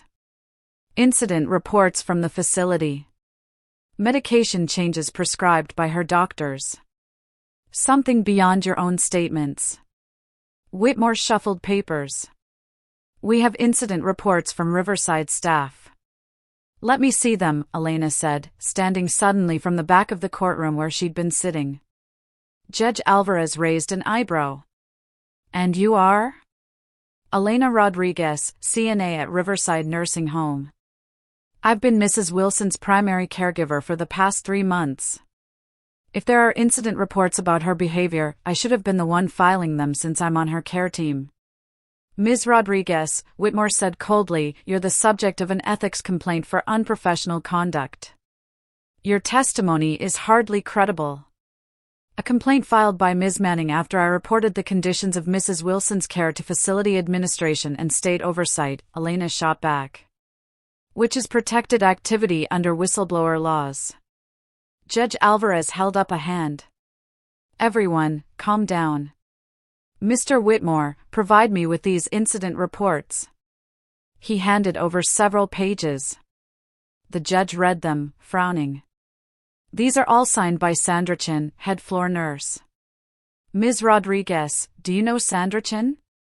Yes, Your Honor. She's my supervisor.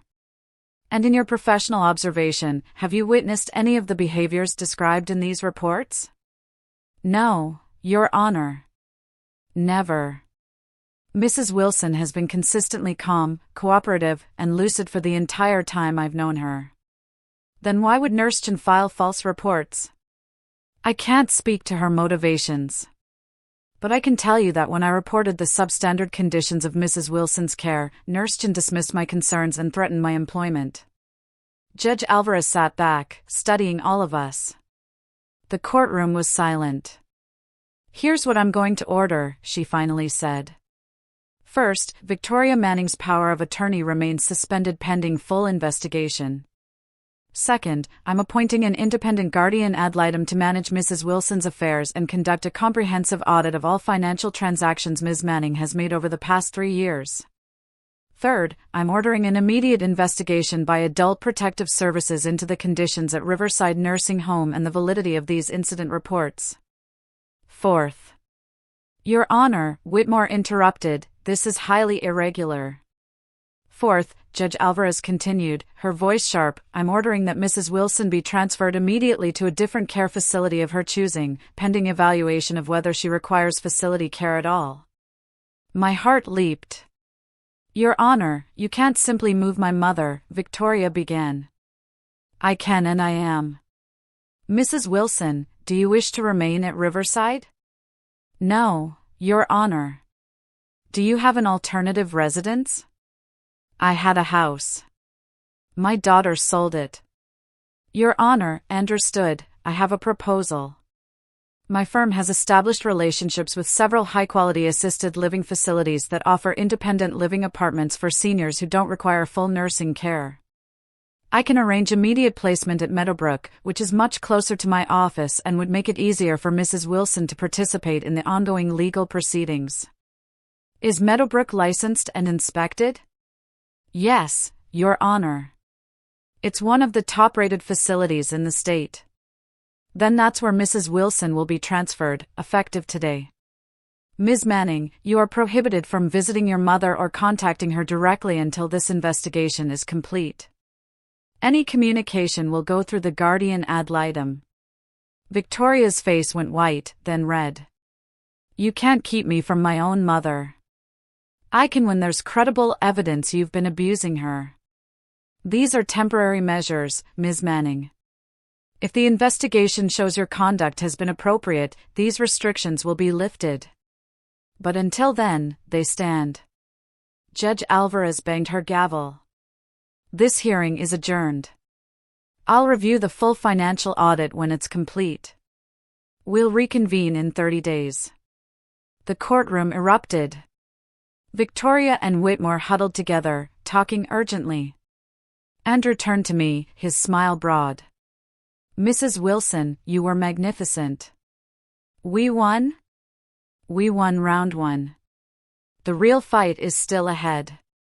But you're free of Riverside, free of Victoria's control, and protected by the court. That's a victory. Elena hugged me tightly. I told you we'd get you out. That afternoon, I was transferred to Meadowbrook. It was a revelation. Instead of a sterile nursing home room with a bare mattress, I had a 1-bedroom apartment with a full kitchen, living room, and private bathroom. The staff greeted me with respect, not condescension. Other residents walked the halls freely, chatting, laughing, living. I had my own space. My own choices. My own life again. But more than that, I had something else, purpose. Because the investigation Andrew had triggered didn't just expose Victoria's crimes. It exposed systemic problems at Riverside and at dozens of facilities like it across the state. The guardian ad litem appointed by the court was a woman named Patricia Moore, a former social worker with 30 years of experience in elder advocacy. She arrived at Meadowbrook 2 days after my transfer to begin the financial audit. Mrs. Wilson, she said, sitting across from me in my new my living room, with furniture I'd chosen, in a space that was mine, I've been reviewing the preliminary documents Attorney Chin provided. This is one of the most comprehensive cases of financial elder abuse I've encountered. How bad is it? Patricia opened her laptop. Your daughter has taken approximately $1.8 million from your accounts over the past 3 years. She sold your house for $1.8 million and kept the entire proceeds, claiming it went to your care. She liquidated your investment portfolio of $400,000 and transferred those funds to accounts in her name. She sold personal property, including jewelry valued at approximately $150,000, without proper documentation of where those funds went. The numbers were staggering. Worse than I'd known. Can we prove it? Yes. Because your daughter is an attorney, she was careful to make everything look legitimate on the surface. But she got sloppy in places. There are transactions that can't be justified as care expenses. Transfers to her personal accounts. Purchases that benefited her, not you. And most damning, she continued taking money even after you were placed in Riverside, when your care costs were fixed and documented. What happens to her? That depends on several factors. At minimum, she'll have to repay everything she took. We can pursue that through civil court. But Andrew is also working with the district attorney's office to determine if criminal charges are warranted. Criminal charges. I sat back, processing this. My daughter might go to prison. Patricia watched me carefully. Mrs. Wilson, I know this is your daughter. If you want to pursue only civil remedies and not press for criminal prosecution, that's your choice. I thought about it. About Victoria as a little girl, full of potential. About the woman she'd become, calculating, cruel, willing to bury her own mother alive for money. I want full prosecution, I said quietly. Because if she did this to me, her own mother, she'd do it to anyone. This isn't just about us anymore. Patricia nodded. I thought you might say that. In which case, there's something else you should know. The investigation into Riverside has expanded. Adult Protective Services found multiple instances of neglect and abuse, not just in your case but across the facility. The state licensing board is conducting a formal review and may revoke Riverside's license. Good. Mrs. Wilson, there are 12 other residents in situations similar to yours. Isolated, neglected, financially exploited by family members who placed them there specifically because Riverside was willing to look the other way in exchange for steady payments. You could be the key witness in bringing down an entire system of abuse. The weight of that settled over me. This was bigger than my personal justice. This was about changing something systemic. What do you need from me? Your testimony.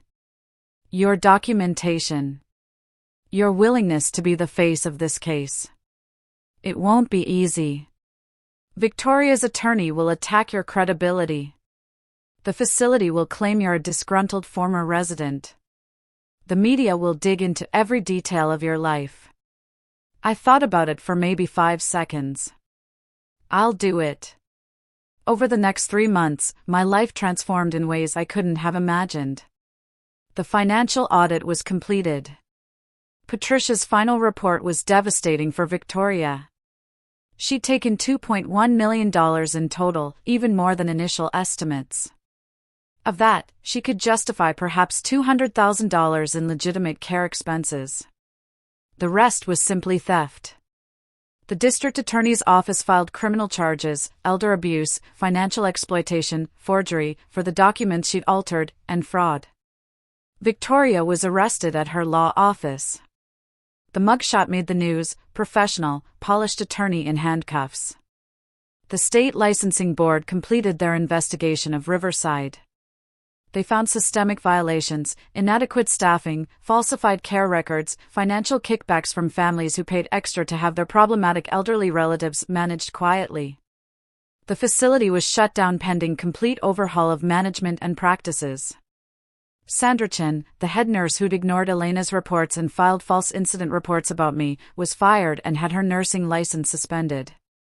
Elena was vindicated completely. The ethics complaint Victoria had filed was dismissed. Instead, Elena was recognized by the state nursing board for her ethical conduct in reporting abuse. She received a commendation and a cash award. And me? I became something I'd never expected, an advocate. Andrew introduced me to other elder law attorneys, to advocacy groups, to legislators working on elder abuse reform. My story, combined with the documentation I'd kept, became a case study in how financial exploitation happens and how it can be fought. I testified before the state legislature about needed reforms to power of attorney laws. I spoke at conferences about the warning signs of elder abuse. I gave interviews to news outlets, my face on magazine covers under headlines like "The Architect Who Rebuilt Her Life." But the most satisfying work was direct. I started visiting other nursing homes, meeting with residents who seemed isolated or withdrawn, asking the simple question no one had asked me for so long, "Are you okay?" And listening, really listening, to their answers. With the money Patricia recovered from Victoria, it took 8 months of legal proceedings, but we eventually got back $1.9 million. I established the Thomas Wilson Foundation for Elder Dignity. Named for my late husband, it provided free legal representation for elders fighting financial abuse, funded training for facility staff on recognizing exploitation, and created support networks for isolated seniors. I also bought a house. Not as grand as the one Victoria had sold, but comfortable. Modern. Filled with light. I designed the renovation myself, my first architectural project in years. It felt like coming home to myself.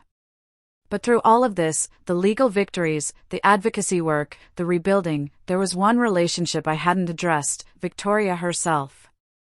Victoria's trial was set for 18 months after the initial charges were filed. Her attorney tried every delay tactic, every procedural motion, every appeal. But eventually, there were no more ways to postpone the reckoning. The prosecution offered her a plea deal: plead guilty to financial exploitation and fraud, serve 3 years in a minimum security facility, pay full restitution, and accept permanent disbarment from practicing law. In exchange, they dropped the more serious abuse charges that could have meant 10 years in prison. Victoria refused. She was convinced she could win at trial. Convinced she could convince a jury that everything she'd done had been for my own good, that I'd been too impaired to manage my affairs, that she'd made difficult but necessary decisions to protect me. She was wrong.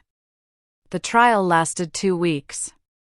I sat in the courtroom every day, watching my daughter fight for her freedom while prosecutors presented an overwhelming case against her. They showed the jury my architectural drawing from the preliminary hearing, proof I was mentally sharp. They played video of my testimony, articulate and detailed. They presented Dr. Martinez's competency evaluation. They showed photos of my riverside room, the bare mattress, the cut call button, the evidence of neglect. They presented financial records showing Victoria had transferred $1.9 million to her own accounts. They showed property she'd purchased with my money, vacations she'd taken, luxury goods she'd bought, all while claiming she was barely covering my care costs. They presented my notebook, months of meticulous documentation of every request denied, every need ignored, every dignity stripped away. They called Elena as a witness. She testified about finding me desperately asking for water, about the conditions of my room, about the systematic neglect she'd observed.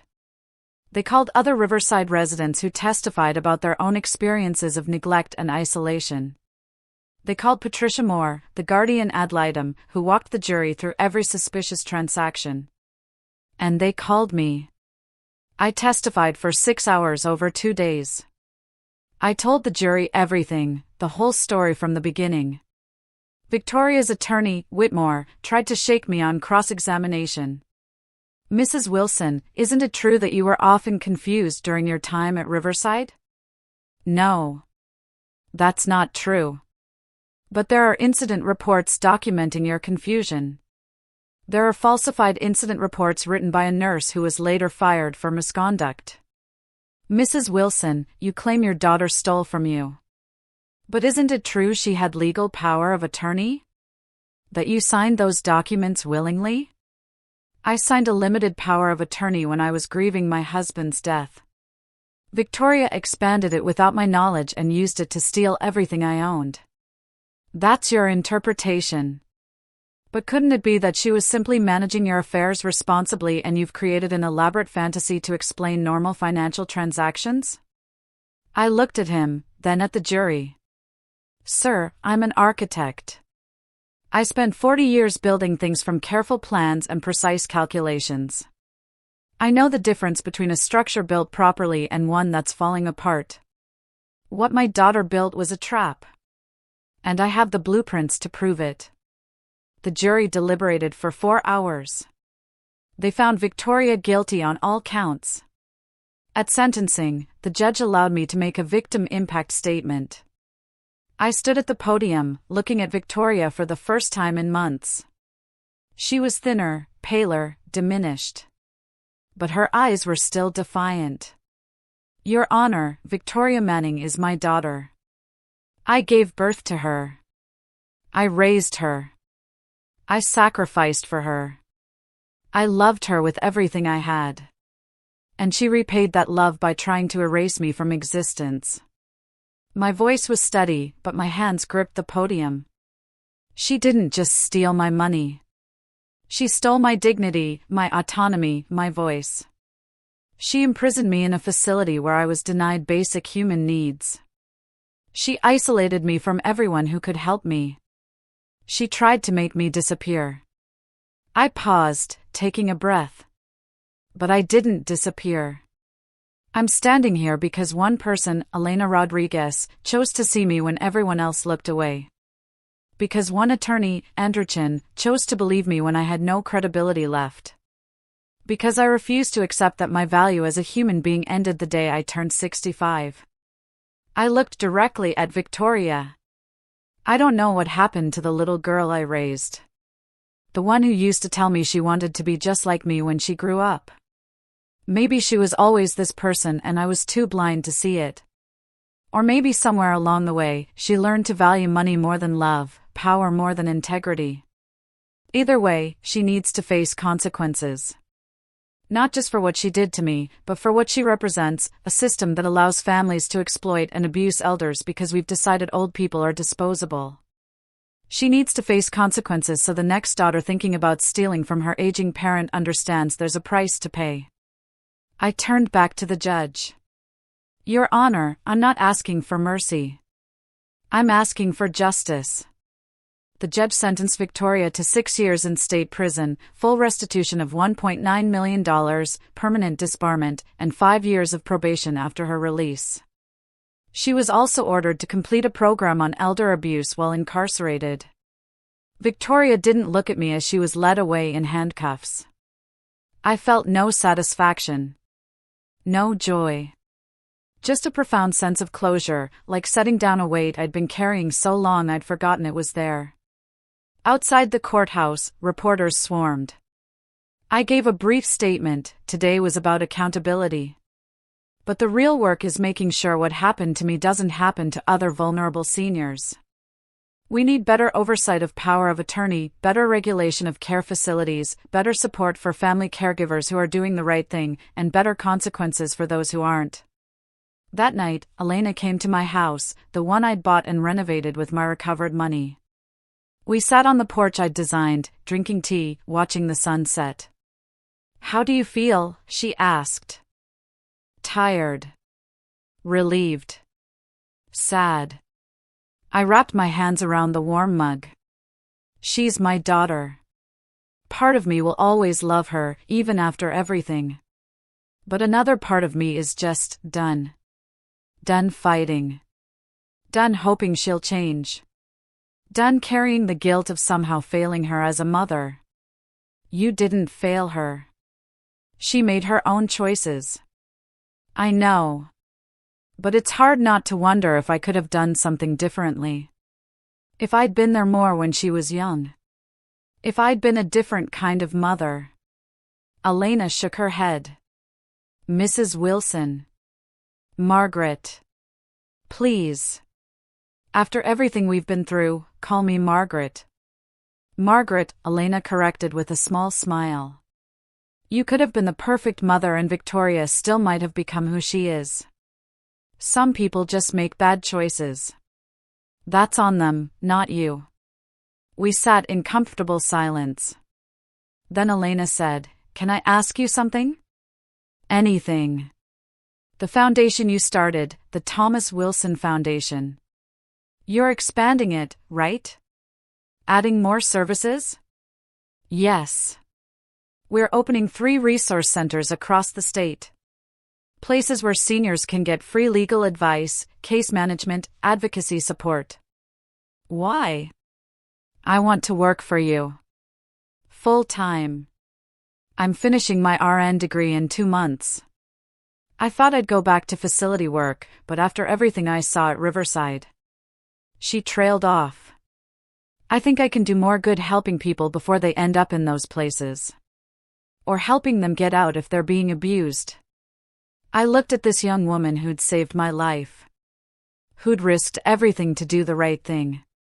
Who'd become more than my advocate, she'd become my friend. Elena, you'd be giving up a solid nursing career. The foundation can't pay nearly what you'd make in a hospital. I know. But money isn't everything. Purpose is. Meaning is. She met my eyes. You taught me that. I smiled, feeling tears prick my eyes. Then yes. Absolutely yes. When do you want to start? Yesterday, she laughed. Over the next year, the foundation grew beyond anything I'd imagined. We helped 127 seniors in our first year, providing legal representation, facilitating transfers out of abusive facilities, recovering stolen assets, connecting isolated elders with support networks. We trained over 1,000 facility staff members on recognizing and reporting elder abuse. We worked with legislators to pass 3 new laws strengthening protections for vulnerable adults. And we told stories. So many stories. Because I learned that my experience wasn't unique. It was common. Terrifyingly common. The woman whose son drained her retirement to fund his failing business. The man whose daughter-in-law convinced him to sign over his house, then evicted him. The widow whose nephew emptied her accounts and left her homeless. The retired teacher whose children fought over her assets while she sat forgotten in a nursing home. Every story was different. Every story was the same. And every person I helped felt like honoring Thomas's memory, honoring Elena's courage, honoring my own refusal to stay invisible. I also reconnected with my old life. James, my former business partner, reached out after the trial. We met for coffee. Margaret, I owe you an apology, he said immediately. I should have questioned Victoria's story. I should have checked on you myself. Instead, I just accepted what she told me. It's not your fault. She was very convincing. That's not an excuse. You were my partner for 30 years. I should have known you better than that. He looked genuinely remorseful. Is there any way I can make it right? I thought about it. Actually, yes. The foundation needs architectural expertise. We're converting an old building downtown into a resource center. Would you consider consulting on the project? Pro bono? James smiled, relieved, grateful. I'd be honored. Working on that design with James felt like coming full circle. We drafted plans together like we had decades ago, except now we were designing spaces specifically for elder dignity, wide doorways for wheelchairs, plenty of natural light, accessible meeting rooms, a community kitchen. This might be the most important project we've ever worked on, James said as we reviewed the final plans. It is, I agreed. The building opened a year after Victoria's sentencing. We named it the Dignity Center. The grand opening was attended by local officials, advocates, and dozens of seniors we'd helped. Elena cut the ribbon. I gave a speech. And standing in a building I'd designed, a space created specifically to prevent what had happened to me from happening to others, I felt something I hadn't felt in years: pride. Not the professional pride of winning awards or completing prestigious projects. The deeper pride of using my skills to make the world slightly less cruel. But through all of this success, all this growth and rebuilding, there was an absence. A relationship that remained frozen, unresolved. Victoria had been in prison for a year. She'd sent several letters through her attorney, attempts to communicate that I'd refused to open. I wasn't ready. Didn't know if I'd ever be ready. Until one day, her attorney called Andrew directly with a message: Victoria wanted to see me. Face to face. In prison. She said she had something to tell me that she couldn't write in a letter. Andrew relayed this to me. You have zero obligation to go. She's manipulated you before. This could be another tactic. What could she possibly gain at this point? I don't know. But be careful. People like Victoria don't change easily. I thought about it for a week. Part of me wanted to refuse, to leave that door closed forever. But another part, the part that still remembered a little girl who used to fall asleep holding my hand, needed to know what she wanted to say. I agreed to one visit. In a supervised visiting room. with Andrew present. The prison was a low-security facility 2 hours from the city. Clean but institutional, all cinder-block walls and fluorescent lights. They led me to a visiting room, small, with plastic chairs and a table bolted to the floor. A guard stood by the door. Victoria entered wearing a prison uniform, her hair pulled back in a simple ponytail. No makeup. No professional polish. Just a tired-looking woman in her 40s who looked older than she should. She sat across from me, her hands clasped on the table. For a long moment, neither of us spoke. "Thank you for coming," she finally said. Her voice was quieter than I remembered, without the sharp edge it usually carried. "Your attorney said you had something to tell me." "I do. Several things." She took a breath. "First, I'm sorry. I know you probably don't believe me.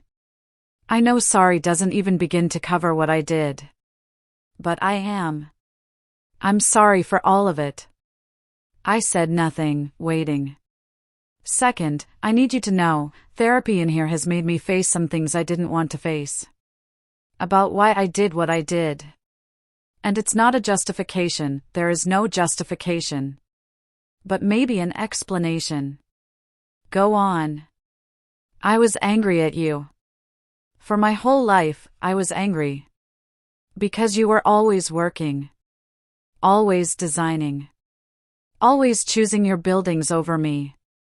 She looked down at her hands. "I know that's not fair. I know you loved me. I know you balanced work and motherhood the best you could. But as a kid, I didn't understand that. I just knew other kids' moms were always there and mine wasn't." "Victoria. Let me finish. Please." She looked up, and I saw tears in her eyes, real ones, not the calculated crying from before. "Then Dad died, and I was so angry I didn't know what to do with it. And somehow, in my head, it became your fault. Like if you'd been home more, if you'd been less focused on work, maybe you would have been happier. Maybe he wouldn't have been driving drunk that night. Your father's choices weren't my fault. Or yours. I know that now. But for years, I blamed you. And then when you retired, or when I forced you to retire, I saw an opportunity. Not just to take your money, though that was part of it. But to make you feel what I'd felt my whole childhood, invisible, unimportant, forgotten. The honesty of it was brutal. Painful. But also, strangely, a relief. Because it was the first real thing Victoria had said to me in years. "You succeeded," I said quietly. "You made me feel all of those things. I know. And that's what I can't forgive myself for." She wiped her eyes. "Mom, I don't expect you to forgive me. I don't deserve forgiveness. But I need you to know that what I did wasn't about the money.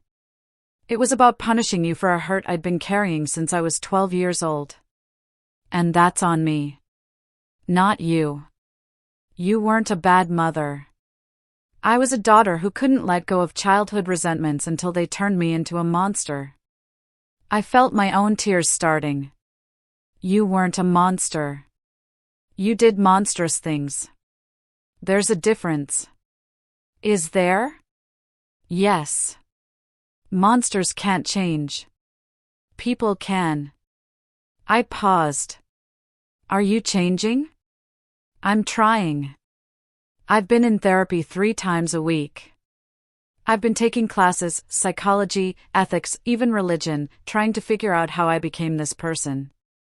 And I've been reading about the other people like me, children who exploit their aging parents. Trying to understand the patterns, the warning signs, the system that lets it happen. Why? Because when I get out of here, if I get out, I've been thinking about maybe working with your foundation. Teaching families how not to become what I became. I don't know if you'd even want that.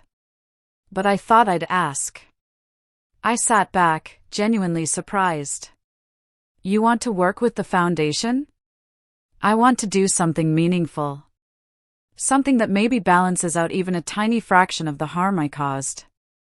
I know I can't undo what I did. But maybe I can prevent someone else from doing it. I looked at my daughter, really looked at her. And for the first time in years, I saw not the woman who'd betrayed me, but glimpses of the person she might become if she kept doing this work, this honest, painful self-examination. I'll think about it, I said.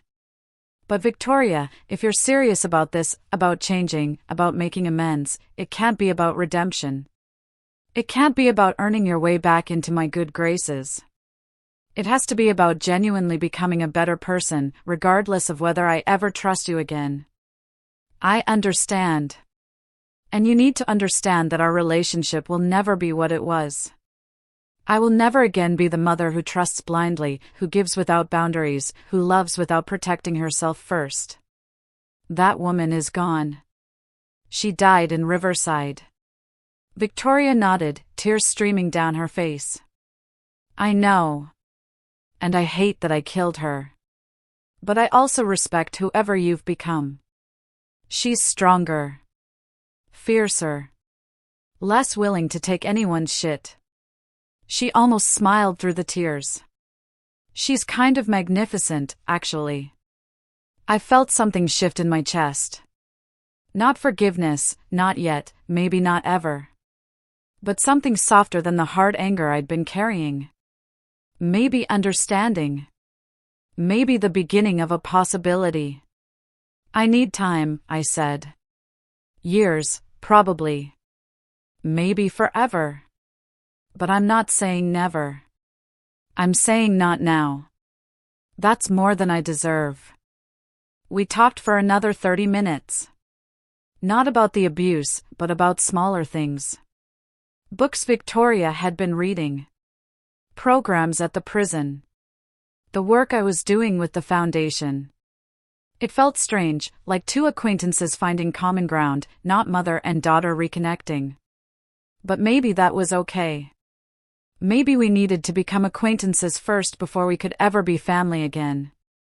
As I was leaving, Victoria said one more thing. Mom? The person you've become, the advocate, the fighter, the woman who refused to stay invisible, I'm proud of you. I know I don't have the right to be proud after what I did. But I am. I paused at the door. Thank you. That means something. And Mom? You were right. About everything. You deserved better. From me. From everyone. And I'm sorry I couldn't see it until I'd destroyed everything. I nodded and walked out, Andrew beside me. In the car, he asked, "How are you feeling?" I don't know, I admitted.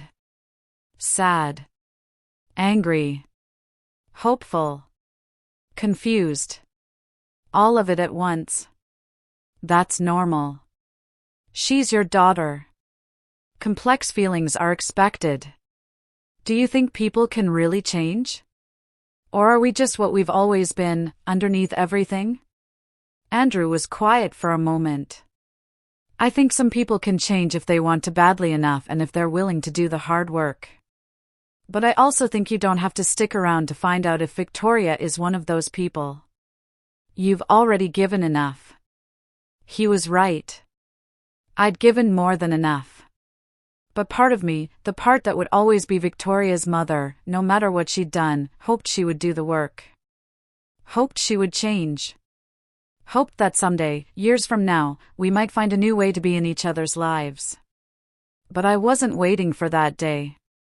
I was living my life now, building meaning from the ruins, turning pain into purpose. And that was enough. 5 years passed. 5 years since that Tuesday afternoon when I sat in Riverside's common room, desperately asking for a glass of water, invisible to everyone except one person who chose to see me. The Thomas Wilson Foundation had grown beyond anything I'd imagined.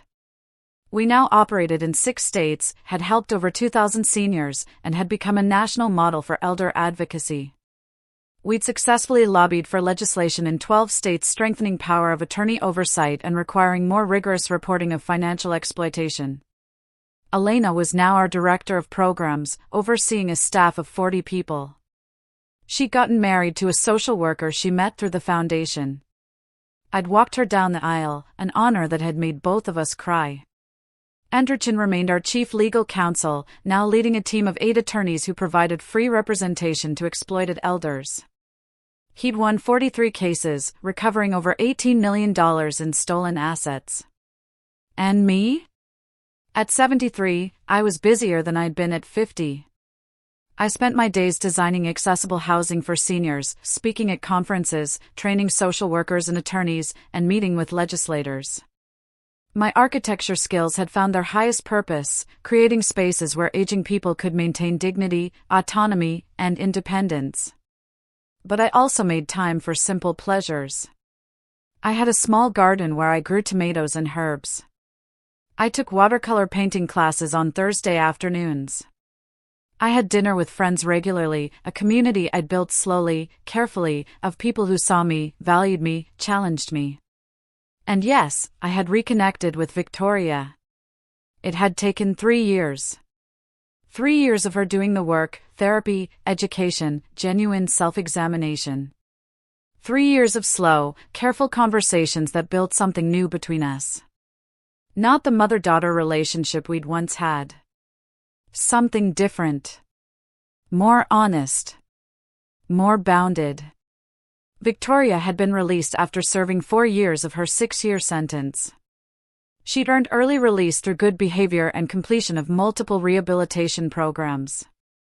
When she got out, she didn't ask to live with me, didn't ask for money, didn't ask for anything except a chance to prove she'd changed. She worked at the foundation. Not in a leadership role, that would have been inappropriate given her history, but as a peer counselor, speaking to families about the warning signs of exploitation, about how good people can make terrible choices, about the devastating consequences of financial abuse. She was good at it. Brutally honest in a way that resonated with people. She didn't sugarcoat what she'd done or why. She owned it completely, used herself as a cautionary tale, helped families set up proper safeguards before things went wrong. We had lunch once a month. Supervised at first by Andrew, then gradually just the two of us. We talked about work, about her therapy, about books we'd read. We didn't talk much about the past, that ground had been covered, processed, exhausted. We focused on the present, on who we were now. It wasn't perfect. There were still moments of tension, old wounds that flared unexpectedly. But there was also, slowly, the beginning of something that might eventually become trust. I'd learned something important through all of this: forgiveness isn't a single moment. It's not a decision you make once and then it's done. It's a choice you make over and over, sometimes daily, to not let past harm control your present life. Some days I chose forgiveness. Some days I chose boundaries. Some days I chose distance. And that was okay. Because healing isn't linear, and relationships that have been shattered don't rebuild into their original shape. They become something new, and whether that new thing is worthwhile is something only you can decide. On the 5th anniversary of that day in Riverside, the day Elena found me asking for water, the foundation held a gala fundraiser. We'd outgrown our original space and were raising money for a new headquarters, one that would include housing for seniors in crisis, a legal clinic, and a training center. The event was held at the Westside Cultural Center, the building I'd designed at 55, back when I was still Margaret Wilson the architect, before I'd become Margaret Wilson the elder abuse survivor and advocate.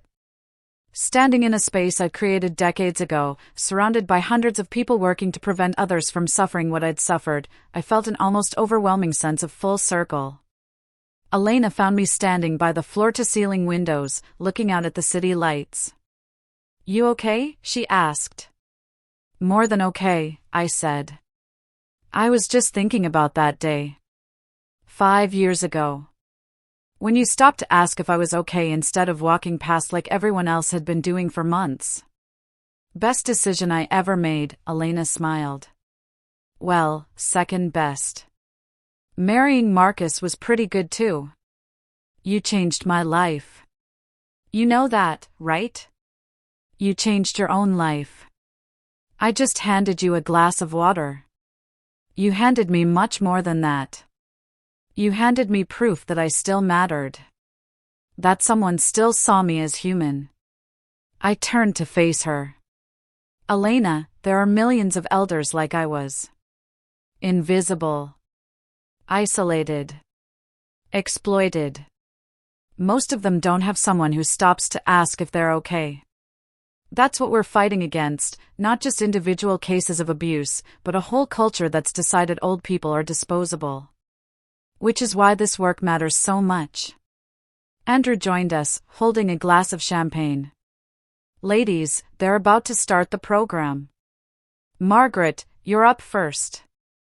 I walked to the podium, looking out at the crowd. Donors, advocates, attorneys, social workers, survivors. And yes, Victoria, sitting in the back, quietly supporting the work without seeking attention. Good evening, I began. My name is Margaret Wilson. I'm 73 years old. 5 years ago, I was a prisoner in a nursing home, systematically abused by my own daughter, invisible to almost everyone around me. Tonight, I stand before you as living proof that it's never too late to reclaim your life, your dignity, and your voice. I told a condensed version of my story. Not every detail, those were too painful, too personal. But enough to make people understand what elder abuse looks like, how it happens, why it's so hard to escape. The thing about being old in America, I said, is that people stop seeing you as a whole person. You become your age, your limitations, your needs. You stop being Margaret the architect, Margaret the mother, Margaret the woman with dreams and talents and value. You become Margaret the old lady.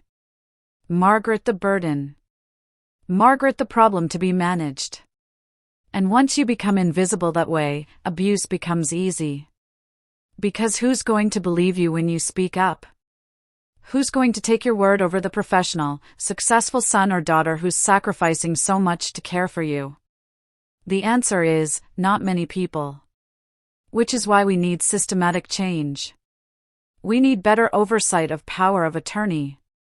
We need mandatory reporting of financial exploitation. We need care facilities that actually care. We need a culture that values aging people instead of warehousing them. But most of all, we need people willing to stop and ask the question Elena Rodriguez asked me 5 years ago, "Are you okay?" And then actually listen to the answer. The speech got a standing ovation. We raised $2.3 million that night, enough to break ground on the new headquarters within 6 months. As the evening wound down and people began to leave, Victoria approached me. That was a powerful speech, Mom. Thank you. We stood in slightly awkward silence. Then I said, I noticed you brought someone with you tonight. Victoria smiled, genuinely. Yeah. His name is David. We've been dating for about 6 months. He knows everything about my past. I told him before our second date because I didn't want to build anything on lies. And he stayed? And he stayed. He's a social worker, actually. Works with at-risk youth. He says everyone deserves a chance to grow beyond their worst moments. She paused. I don't know if it'll work out long-term. But I'm learning how to be in a relationship honestly. No manipulation. No control. Just partnership. I'm glad, I said. And I meant it. Mom, can I ask you something? Of course. Do you think you'll ever fully forgive me? Not just say it, but actually feel it? I thought about it carefully. I don't know. Some days I'm closer than others. But Victoria, I've learned that forgiveness isn't the only goal. Sometimes healing means accepting that some things can't be fixed, only transformed into something new. We don't have the relationship we once had. We can't. That relationship was built on me being smaller, quieter, more accommodating than I should have been, and on you taking advantage of that. But we might be building something better, a relationship between two adults who see each other clearly, flaws and all, and choose to keep showing up anyway. I can live with that, Victoria said quietly. So can I. She hugged me, briefly, carefully. Then she left with David, and I went back to the celebration. Later that night, alone in my house, the one I'd designed, the one filled with art and books and light, I sat on my porch and thought about everything that had led me here. The abuse. The imprisonment. The theft. The betrayal. The fight back. The rebuilding. The advocacy. The slow, painful, worthwhile work of healing. If someone had told me 5 years ago, while I sat in that bare room at Riverside thinking I'd lost everything, that I'd end up here, financially secure, purposeful, surrounded by meaningful relationships, making a real difference in the world, I wouldn't have believed them. But here I was. And I realized something: Victoria had tried to erase me. To make me invisible. To reduce me to nothing but a source of money and a burden to be managed. She'd failed. Because you can't erase someone who refuses to be erased. You can't silence someone who finds their voice. You can't break someone who discovers they're stronger than they knew. I'd spent the first 67 years of my life being Margaret Wilson the architect. Then I'd lost that identity, first to grief, then to forced retirement, then to abuse. But in losing it, I'd found something more important: Margaret Wilson the survivor. Margaret Wilson the advocate. Margaret Wilson the woman who turned her own suffering into a shield for others. That was a legacy worth building. My phone buzzed, a text from a number I didn't recognize. Mrs. Wilson, this is Sarah Chin. You spoke to my mother at Riverside 3 years ago. You helped her get out and recover what her brother had stolen. She passed away yesterday, peacefully, at home, surrounded by family. She wanted you to know that your courage gave her courage. That you reminded her she was worth fighting for. Thank you for giving her those final years of dignity and peace. I read the message 3 times, tears streaming down my face. Not sad tears.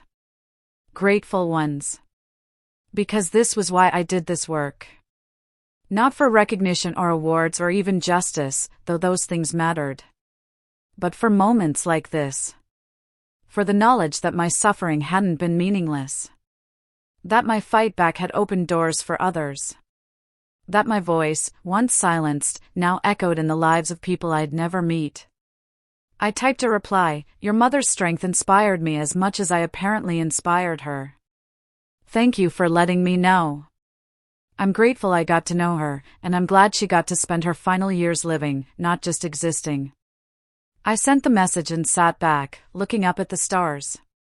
Tomorrow, I had a meeting with a legislative committee about expanding mandatory reporting requirements. Next week, I was speaking at a conference in Chicago about designing age-friendly communities. Next month, we were opening our 7th Dignity Center. But tonight, I was just Margaret. 73 years old. Survivor. Architect. Advocate. Woman who refused to be erased.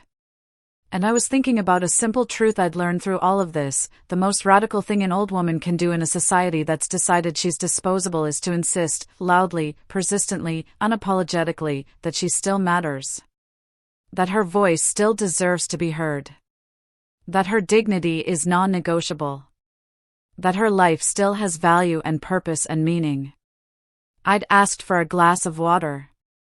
Elena had stopped to listen. And from that single moment of being seen, everything had changed. So tonight, I want to say to anyone listening who feels invisible, discarded, or powerless because of your age: you matter. Your voice matters. Your story matters. And it's never, absolutely never, too late to stand up, speak out, and reclaim your life. Because aging isn't an ending. It's just another beginning, if you're brave enough to seize it. And if you need someone to hand you that first glass of water, that first moment of being seen, I hope you find your Elena. I hope you find someone who stops, who listens, who believes you. But more importantly, I hope you become your own Elena. I hope you stop for yourself. Listen to yourself. Believe yourself. And fight for yourself with everything you have. Because you're worth it. No matter what anyone else has tried to make you believe. You're worth it.